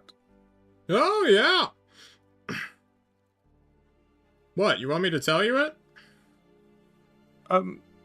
You seem If to imply that it you was had time. important, but if it is not, I would not wait to waste your time. Oh, it's just, you know, funny because, like, he got roped into his adventuring lifestyle by a, like, traveling prince who wanted to, like, make the most gigged out mercenary party in the world.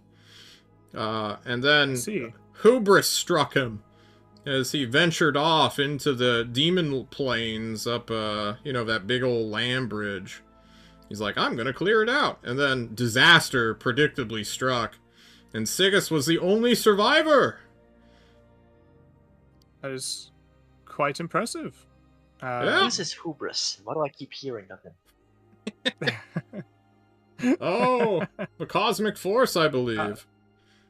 So I guess my answer to you is I feel uncomfortable taking a boy, especially one touched in the head, and removing them from their family and home, especially to fight a war. So no, I suppose my interest lies more firmly in your square. Hmm. Well, my services are always for hire. Tell me, do you like potions? I have a love friend who, yes, Dizem. I believe this is your neck of the woods. Well I'm then, all in. Dizem. Brewing, tasting, I eating. love potions. The horse head emanates ominously. I love them so much.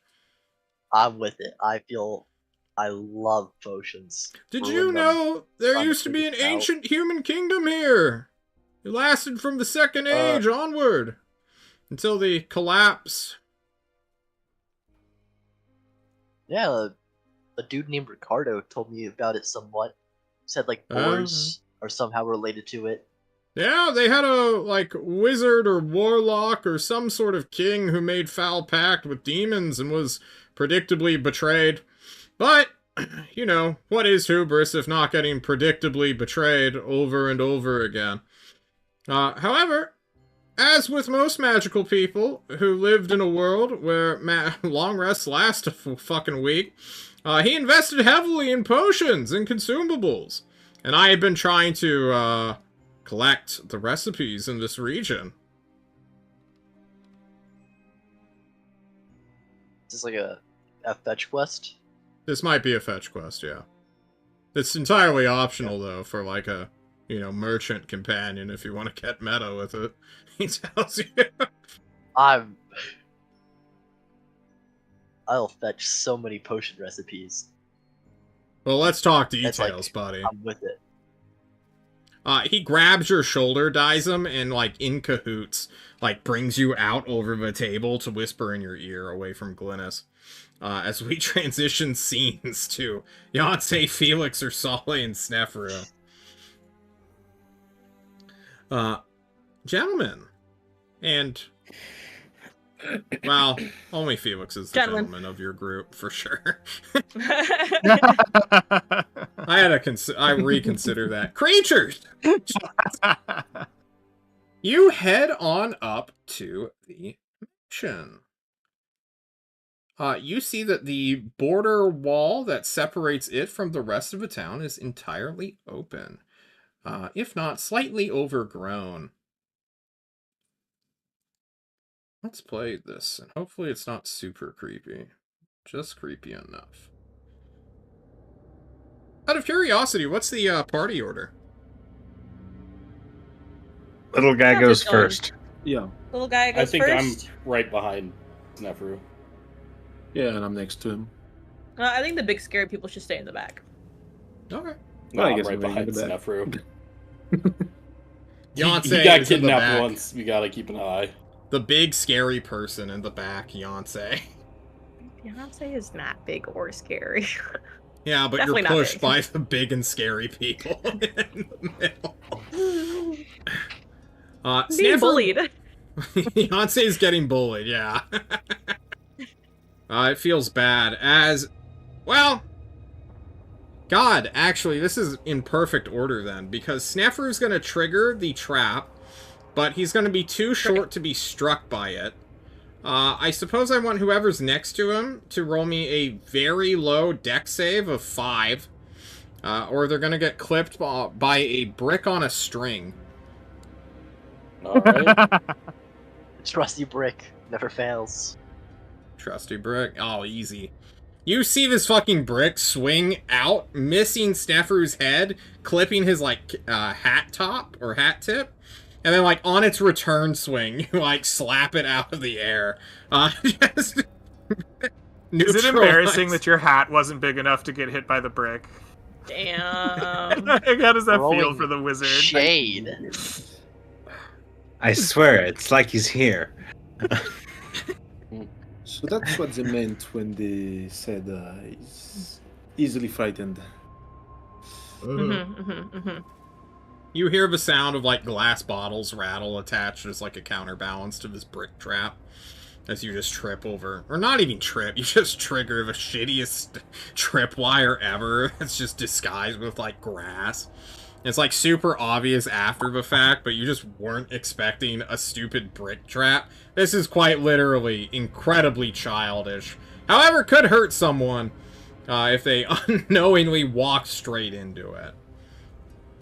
Okay, so this is on some sort of portal to get into, like, an inner courtyard?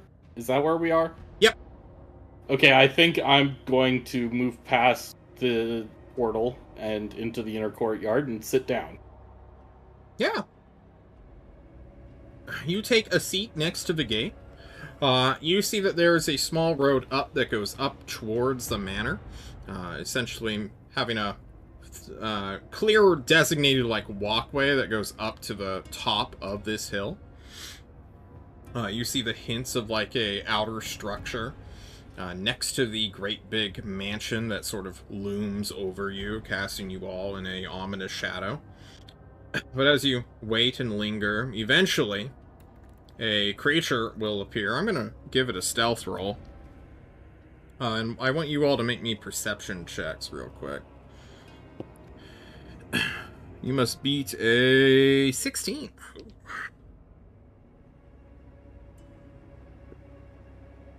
Oh, If your my passive beats perception. a 16, you need not roll, I should say. Alright, all of None you of are us see it. blind Nope. as the Yep. sun and the shadows are sort of breaking up the foliage. You guys are waiting, and after about, like, 20 minutes, Ursale, you're gonna, like, feel a glass bottle hit you on the head, and see that above the gatehouse is a lurking creature that has the motions of a reptile, but is clearly some sort of weird human, or humanoid, maybe even a variant human, mutants that they are. He has no great What big is that? stick, and he is barely clothed, has no tail, but he is just like stalking over at you with two great big yellow eyes. Hello, friend. I'd say as I put the bottle aside. Are you okay? Felix, who are you asking? Ursula, because like he got hit by a glass bottle. He's not You doinked. good? He's a big bear guy.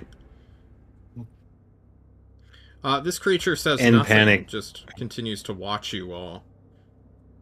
In panic, Snefru pulls out the snacks and he goes, "We brought snacks!" Yeah, give me a persuasion Friendly. check. At advantage. He knows what's in there. The sweet rolls. Oh my God. 19. You With are on a- night tonight. Serpentine scurry onto the edge of the wall. This thing will, Assassin's Creed style, like, jump down to the side and then land on the ground. I mean, it's not like a great big gatehouse. It's at most like 11 feet tall. And he, now on his hind legs, sort of scampers towards you. You can see And this I- thing is making very animalistic or primal movements. But for the most part, looks to be a 20-something-year-old human with just great big yellow lizard-like eyes. And he just takes the basket if you're offering it to him. I hand him one. Like I'm slowly going to, like a wild animal, give him one. Or put it down and back up a little bit. Yeah, he'll take it. And then look to you guys, not eating it. And I'll eat one. He watches you. Shove it in your mouth. Taking delicious, succulent bites out of the sweet bread. Oh. He looks at his. He looks at yours that you have already consumed.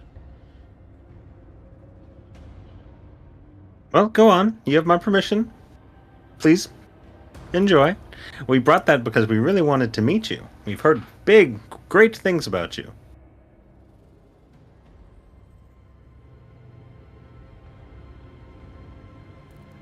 He looks to Ursale. And then slowly hands Ursale the bread that he took from Snefru. Oh, that is so sweet. Sally, you I have to take will- the bread. I will take a bite out of it. He'll then look to Snefru and clearly signal to give him a new bread roll. let's play this charade out. I give him another one. He gives it to Yonsei if they'll Okay. take it. Hey, Yonsei takes the bread roll. I was like, He then looks to Snefru looking for another one. You're doing so good. Sharing. Yes, yes. Here you go. Here's another one. He looks to Felix. He doesn't know how many are left in the basket. He's now having to choose. You see the animalistic calculation that he is making of, do I give it to this man, knowing that there might not be another one? Oh, he's so kind. He offers the bread roll to you, Felix. Thank you. He then looks to Snefru expectantly. Nefru checks the basket, sees, I think, maybe one more. Sure. I don't know how many you bought. And says, "Oh, we brought the perfect amount. Very good. Here you go. Sonny." He takes the bread roll you're- without speaking.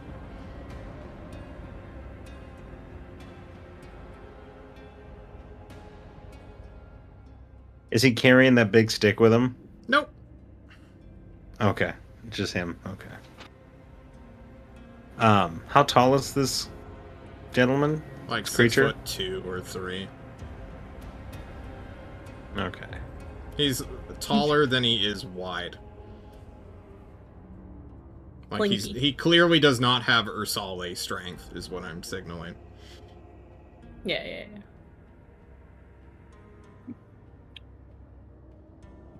Now, Sonny, Are- probably... Go ahead. I was gonna say, are you Sunny or are you Sunny's friend? He shakes his head. Well, we are the mayor sent us over here. We were hoping to meet Sunny.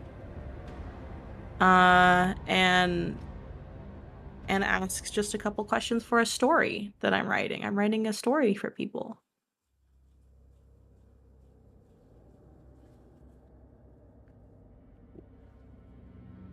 It stares at you expectantly, waiting for a question. Can we meet Sunny?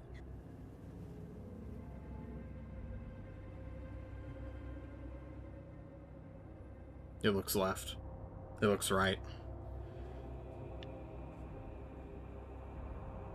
My interpretation of the head shake was that this is not Sunny. Did I interpret that wrong? Give me an insight roll on this creature, Yancey. Alright.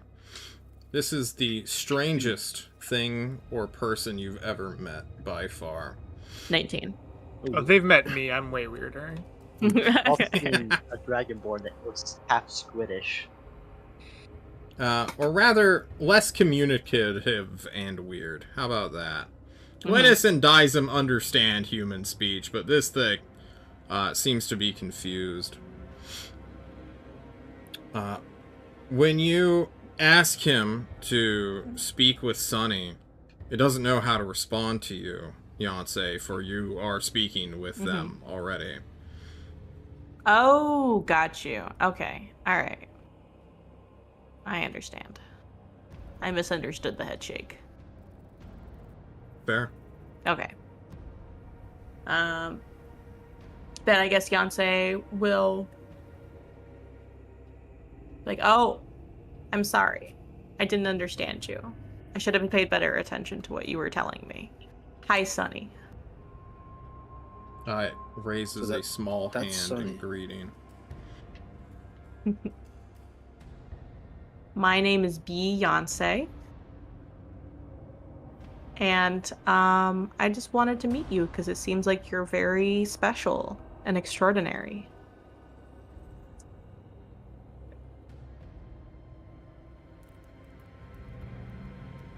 He continues to stare blankly at you. I'm trying to think of... We came because we heard that you bravely fought off these nasty people who attacked the village. Is this correct? Yeah, he nods his head.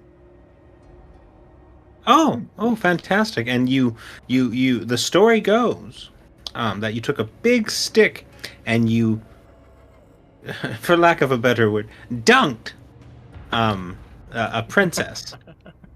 Mm-hmm. More wise head nods come from this creature. Oh, that's incredible. You really did the people here proud. They talk about you everywhere. Did you know that? A Talk about sad, Sunny. a very sad Super head brave. Oh, it's good thing. It means you protected people that you care about and they care about you. Mm, A lot of I people talk about you like in a good way, and Mhm. we want to tell your story to those people because they want to know. I know that your dad was also super special. Um, do you know if the gifts that he left you behind are they what make you so strong and protect your people so well?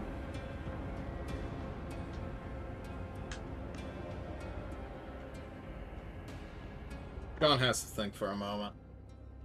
Uh-huh. As I empathetically connect with this creature I've conjured in my mind. Mhm. Oh, John has to think like that halfway between a lizard and an 8-year-old. yeah. He is full reptile brain, and you mention the father. Mhm. She knew it was kind of a hit or miss, depending on the relationship with the dad. Could be a landmine. Yep.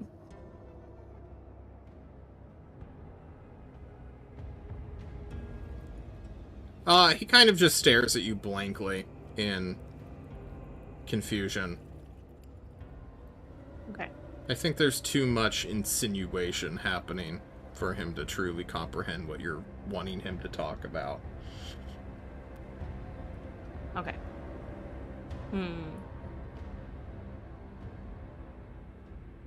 Yonsei shows him the quill, the big feathery sparkly quill.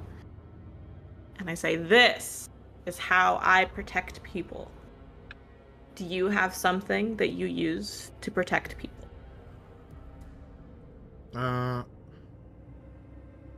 After a weird eye track to the feather, Yeah. you just... There's an almost instinctual reach for it, which he fights, clearly. And then just, like, reaches Yonsei almost will give for it your to me. neck, That's Yonsei, with his bare hands. And then, like, tries to show you his palm.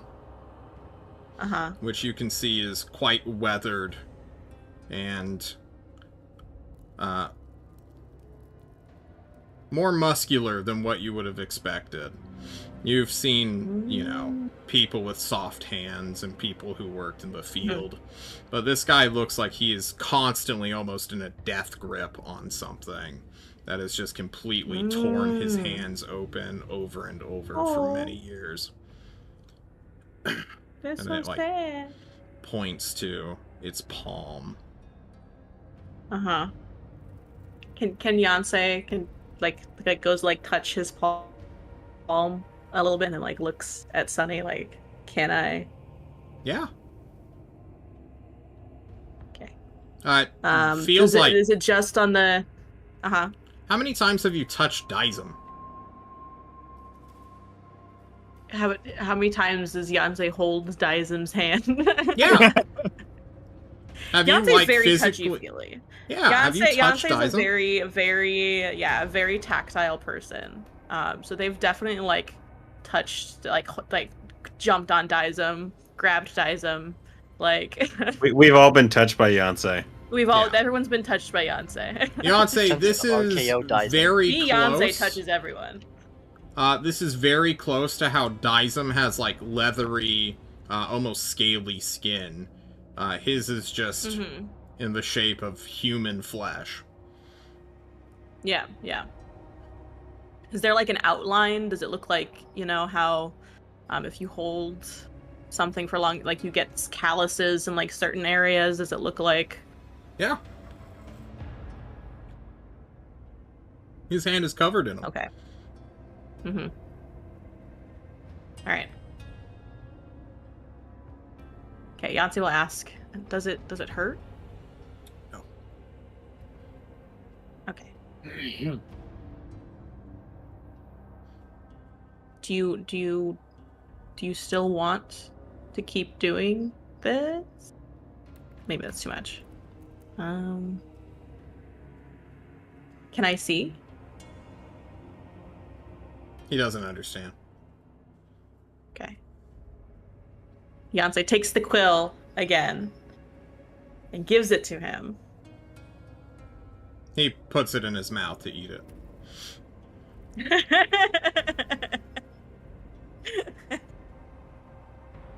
And then Yancey points to Sunny and then points to Yancey and is like, trade. He will spit out the quill and give it back to you. Okay. Sneffer will wave to get Sunny's attention. Yeah. And say, I'm Snefru. I really liked hearing. He's trying to speak slower and smaller words. I really liked hearing how you fought with your stick. I would like to see your stick and would love to see your home.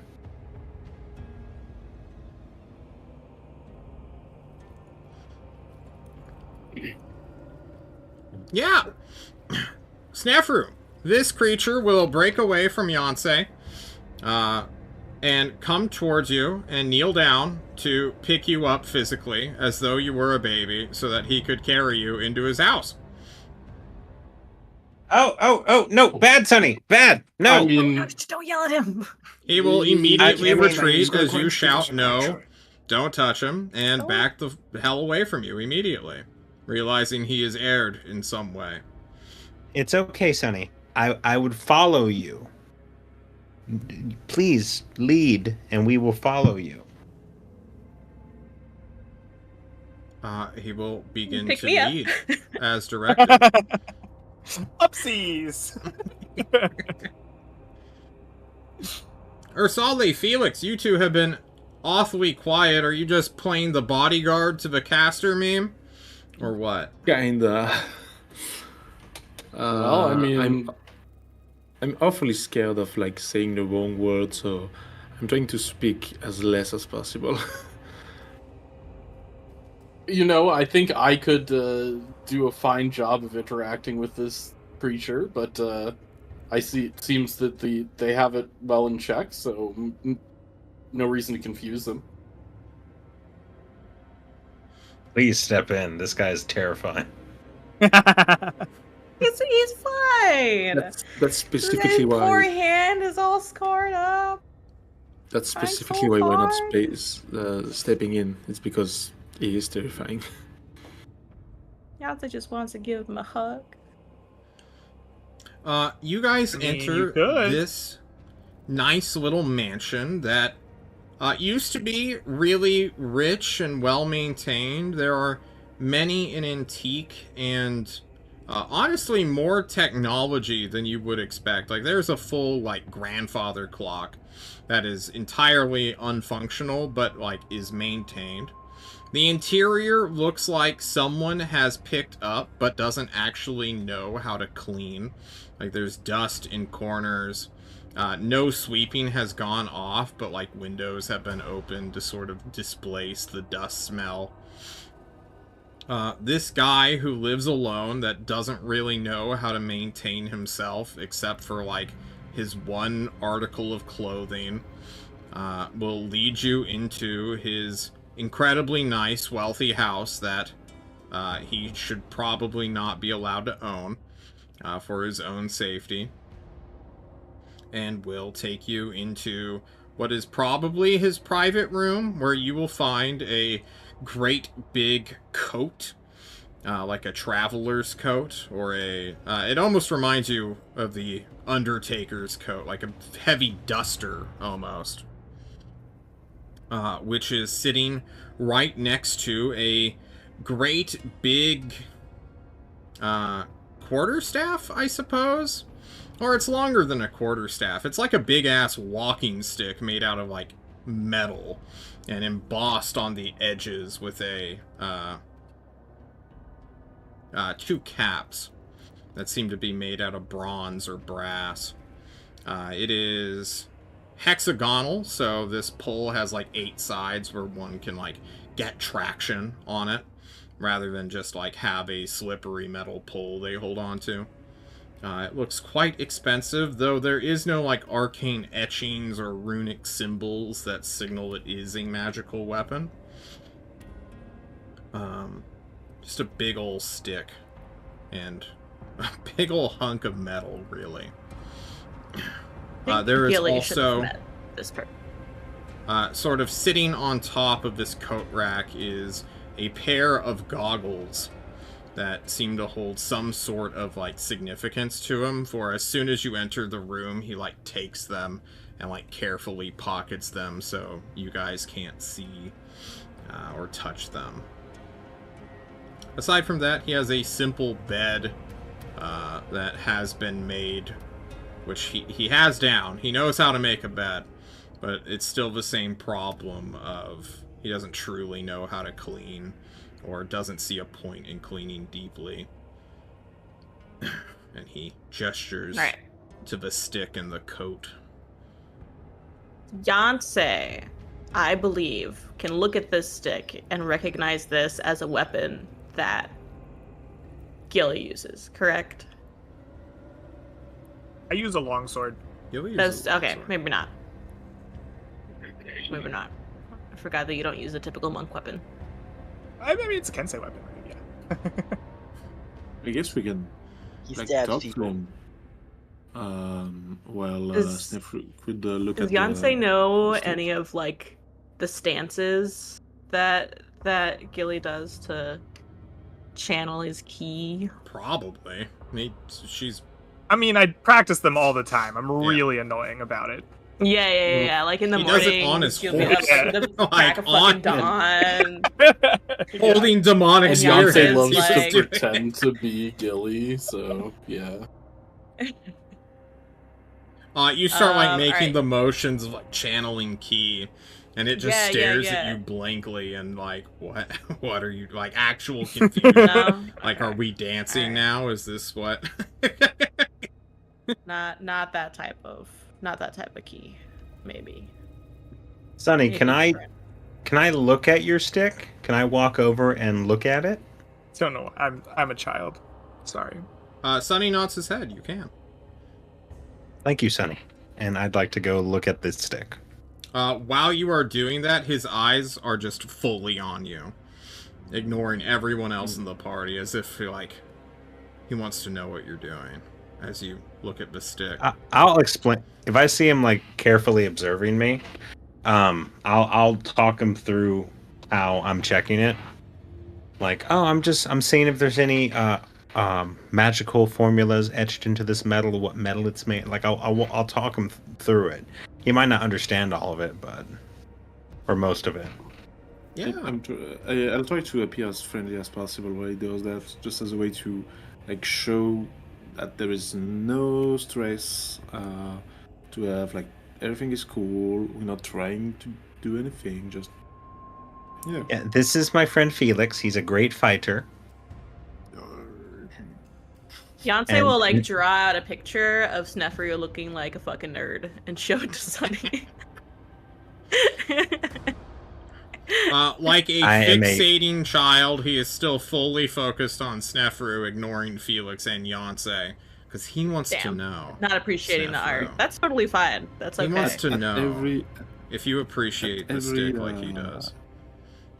at every Mm. comment I will- that Sniffer does, I just go, oh yes, Jesus yeah. Christ. Yeah, Hey. just a way to indulge. him.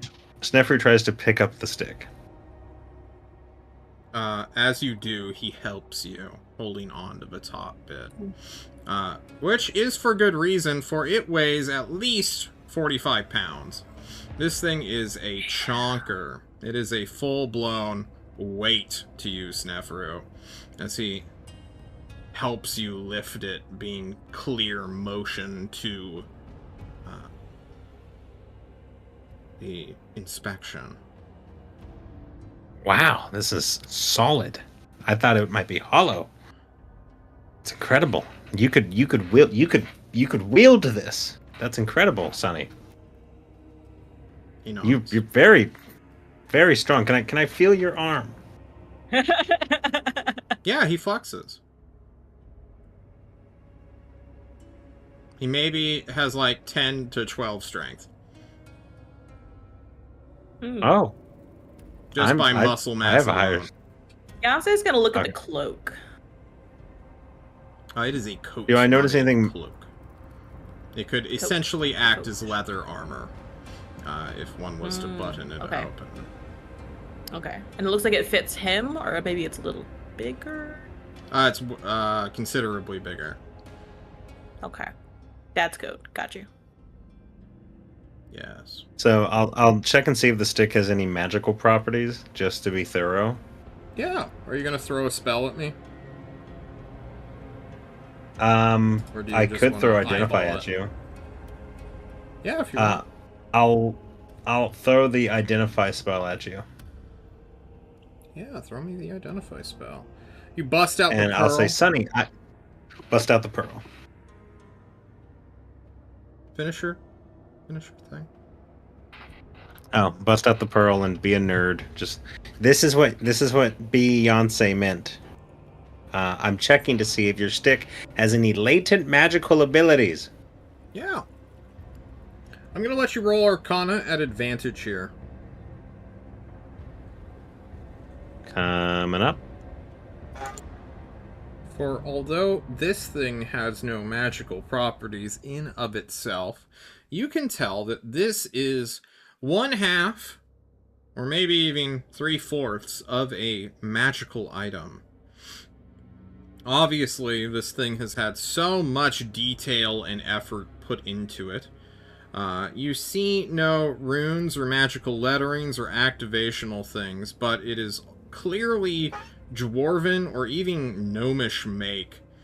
The cap that sits at the very top of this thing, I suppose you will find out can be removed. And inside there is a almost like an adjustable screwdriver, like a hollowed out bit of metal that has been like fractured open as if to remove something. Does that something resemble a dark metal spearhead? No. This entire thing is way too big for the comparatively dagger-sized spearhead that you have. Oh, okay. Like, you can imagine an ogre, like Dyson said, wielding this. This is a weapon meant for a size-large creature.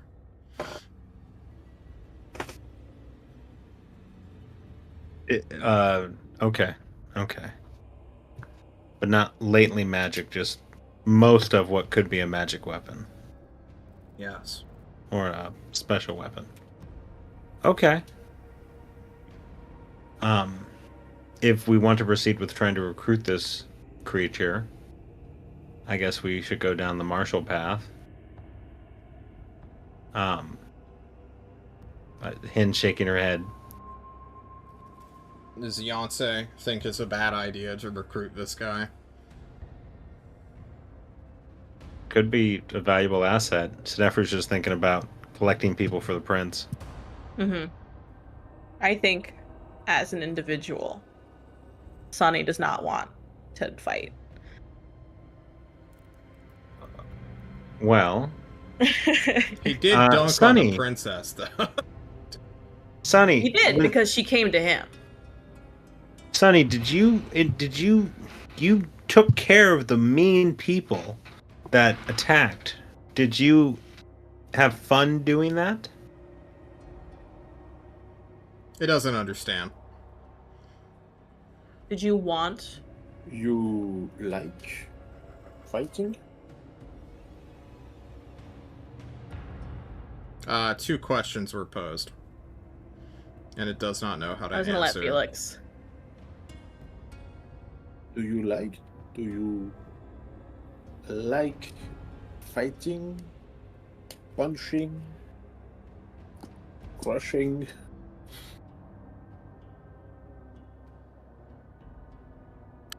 He motions for you to approach him, Felix. Probably.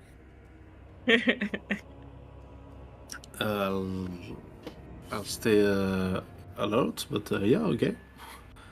He leans in very close to your ear, and in the quietest of whispers, as though he is trying not to speak at all or have the words he says truly have any power or force through them, he whispers in your ear, "We are made to fight. It is not a matter of want."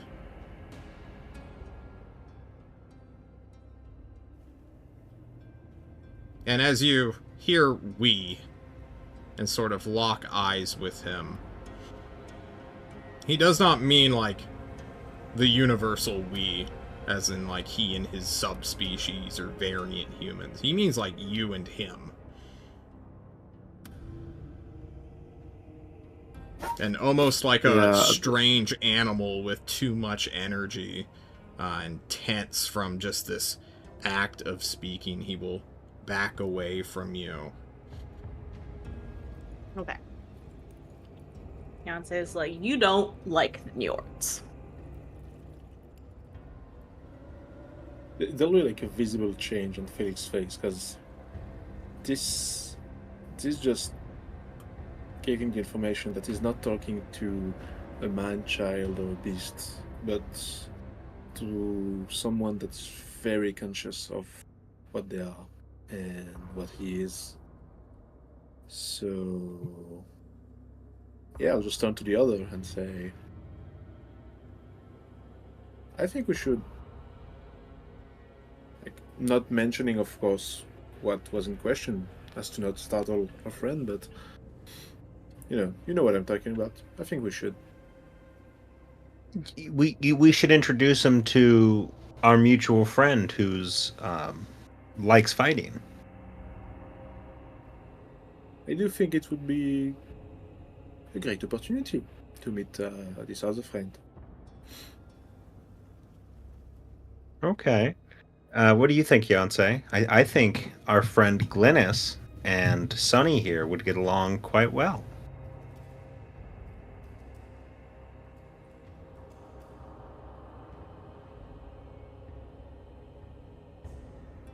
Beyonce has a bleeding heart. Beyonce is like, oh. This is war. Beyonce, the ordeal has come.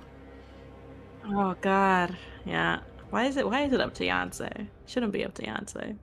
Well, just on a meta commentary level, are we as a group like interested in bringing along a like handicap coded character, whether he's not or is kind of irrelevant, right? But like coded that way and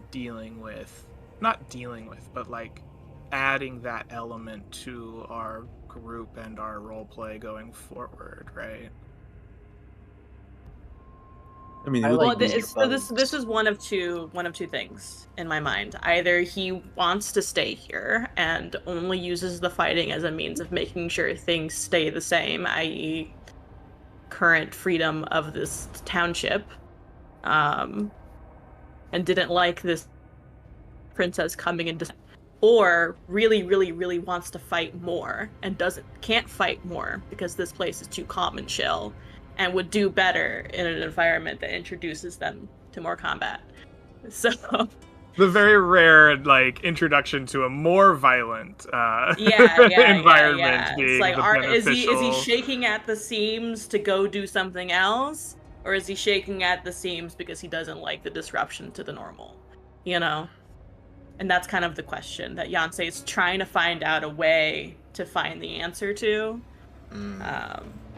To your meta narrative,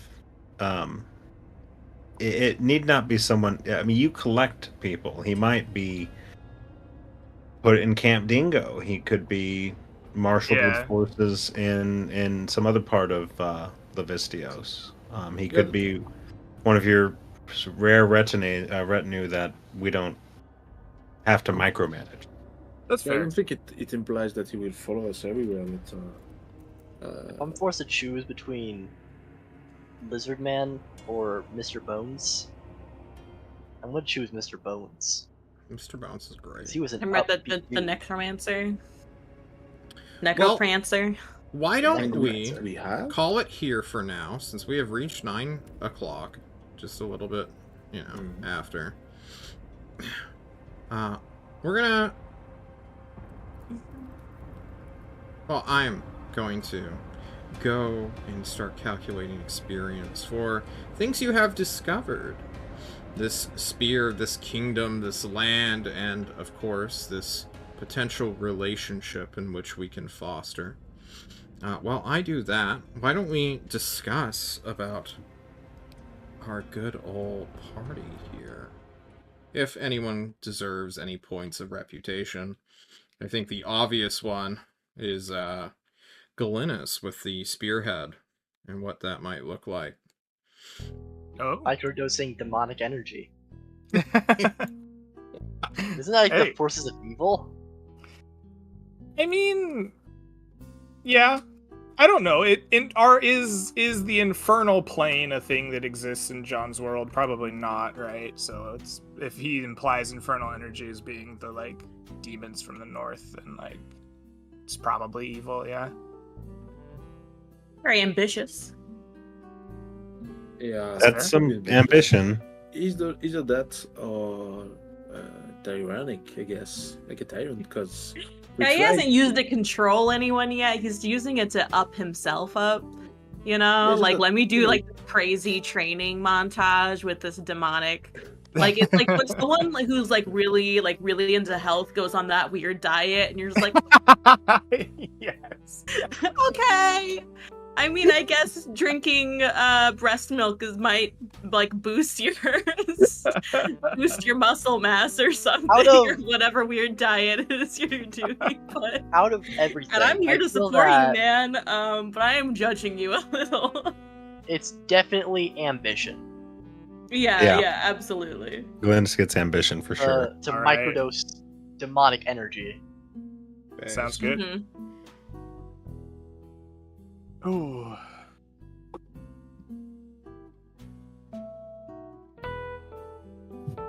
And then we have quest development.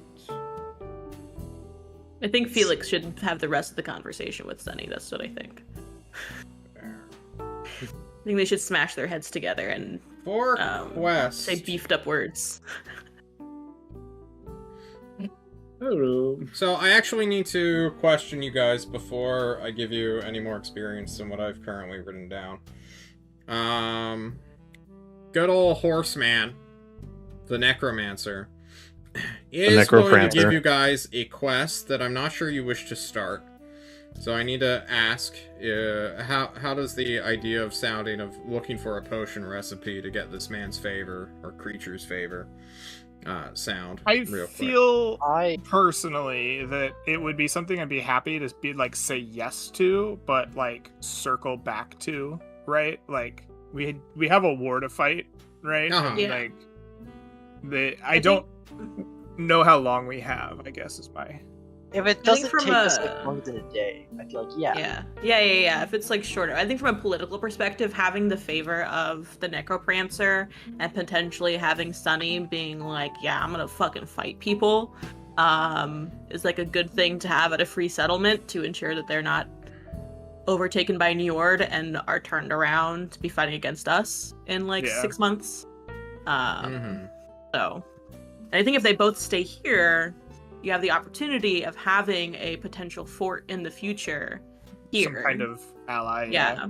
I like that solution for sure. I'm very happy to help the Necroprancer at the moment. I just I'm worried about time, right? If it's gonna take a long time to do his quest, I kind of feel like we have spent like 8 combined days in the capital since the party, I think, or something less than that even. I think there's likely a need to be in the capital before the war starts, but that's kind of where my focus is. But yeah, if it's short, I would be happy to do it. Yeah. Yeah, if it takes like a super long time, If the Necroprancer has an idea on where we might locate this recipe and he just hasn't had the wherewithal to go get it, time wise that should be okay for us. I'd like this guy to be on our side. Dyson's so down with Dr. Bones. Yeah. I think being closer to your territory also gives us a better idea of how close the war actually is from starting, because as of right now they have like one encampment, that we've seen so far, that most people in that area don't like being there. Yeah. Burning that down to they're not yet at jumpstart the raiding. war might be cool. Yeah. Alright, I have tallied experience, so I want to quickly go around the table here to see if anyone else wants to add or subtract a point of reputation. Starting with Yonsei. Yonsei, anything you think you should get? Yeah, no, Yonsei's been Yonsei. There's nothing special.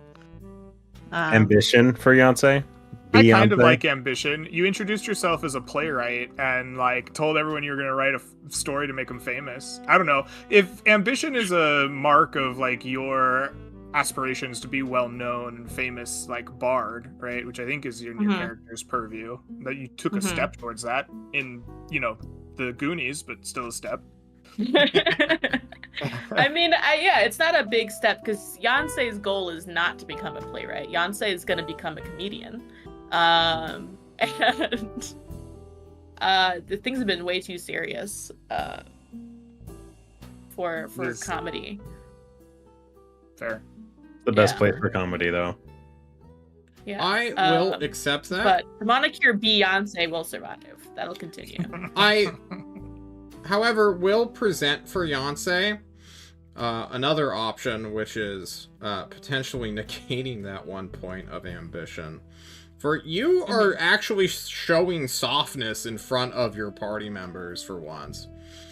You are clearly in the camp of do not recruit this weird lizard reptilian man. He does not know what he is getting into and are almost protective of him in a weird way. Which is what I sensed through the... I don't know why I said weird. It's not weird. It's entirely natural.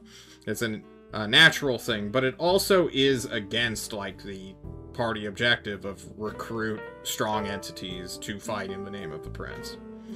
So I'm not sure if you wish to take that. Yonsei's trying to there's a moral line here that Yonsei is I don't want a child soldier, and even if this person is big and strong, if they can't conceptualize the consequences to their actions in the future or to other people's actions onto them, they shouldn't be fighting. Okay.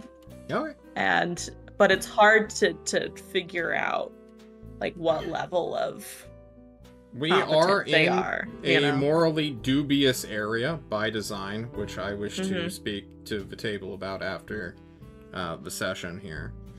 So I'm going to jump to Jeff now for Felix. Felix, do you think you need a point in any part of your reputation here?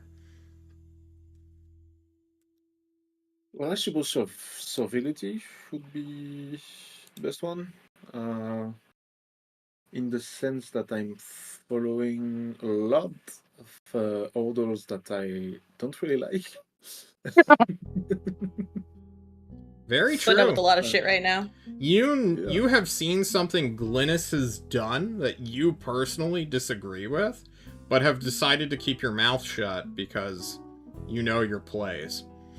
I think servility or getting a point in that is perfectly reasonable. So go ahead and take one, bud. Yes, sir. I won't take a point now, but I think if Yonsei is more, it's gonna be. I would consider it honorable to not get a child-minded person involved in a war. I can see that too. I agree with that. Not right Dyson, now. Probably how next about session you? we'll come to a conclusion. You see Potion McGee over here with all of his potions.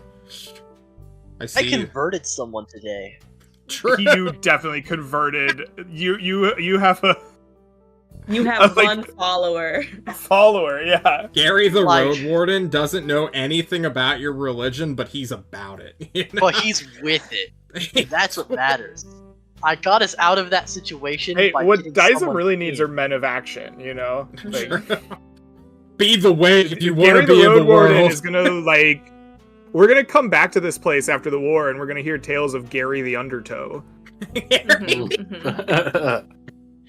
Oh God.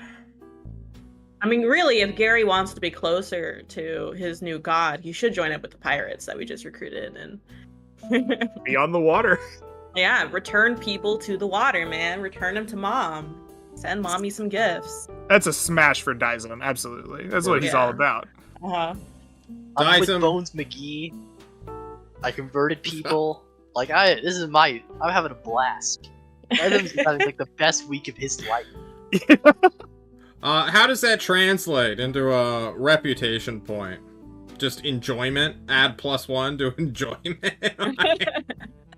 I feel like Having a it's good ambition time. or it's loyalty. Because I feel like as a cleric, your loyalty is first to your god. It's not to your king or anything. Based. I think it's more ambitious. Purely because the thing I've wanted, the reason I'm here, is to start a church. Mm-hmm. To start spreading my religion. And I've started. This is my first person. Gary the Warden. The Undertow, the Crusher, the Wave in the world. You should make a followers tab Yeah. category. And If I ever start see that guy them. again, like I'm gonna be like, Yeah. Gary! My We good got 8 friends." health and a light crossbow. Let's go, bro. Let's make a difference. We're in the world together. Okay, I I'm will serious accept about the followers thing. I ambition. think you should keep track of them. And then I'm gonna quickly he's move going to in. Ursale. Ursale, do you get a point in anything? I mean, there were multiple times where there was like a conversation about what we should do, and Ursale just did the thing. Yeah. I think at least in this case, that might be subtracting a point of servility. I'm for Or it. doing it, you did the thing. He did the thing. So add a point because you did the thing. You were Well, of service. Ursale is a servant to the Bear Mother. He Well, definitely. my understanding of the servility is it's supposed to measure to Greg, to Glennon. And to Greg, the player in real life. Yeah, it's true. Just to it's to my me. servility. To me. Oh, It's no. score on servility to Greg. Oh, So I'm Ursale very did do the interested to thing. hear.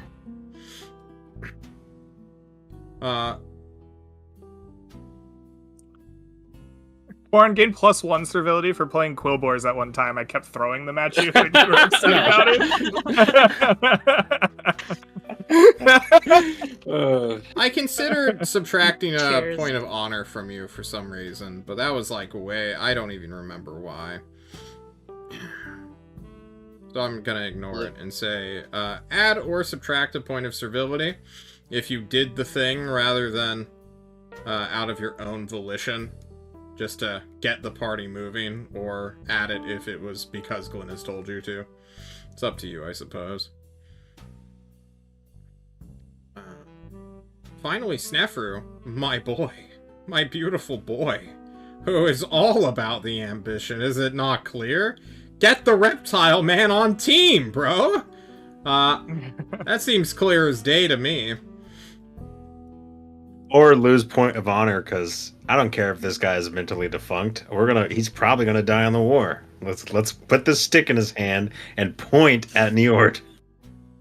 I mean, that does sound dishonorable. Yeah, that sounds dishonorable. I'll take a Ambitious. -1 to dishonor, or to honor. I'm gonna shake you, Snefru. Snefru, look what you've become! You've become everything we You're hated! no better than the people in Brimland. You've never been to Brimland. Honor is a foreign concept. Then you should go back. Oh, man. As we sow the seeds for party conflict, we're gonna call it here, I guess.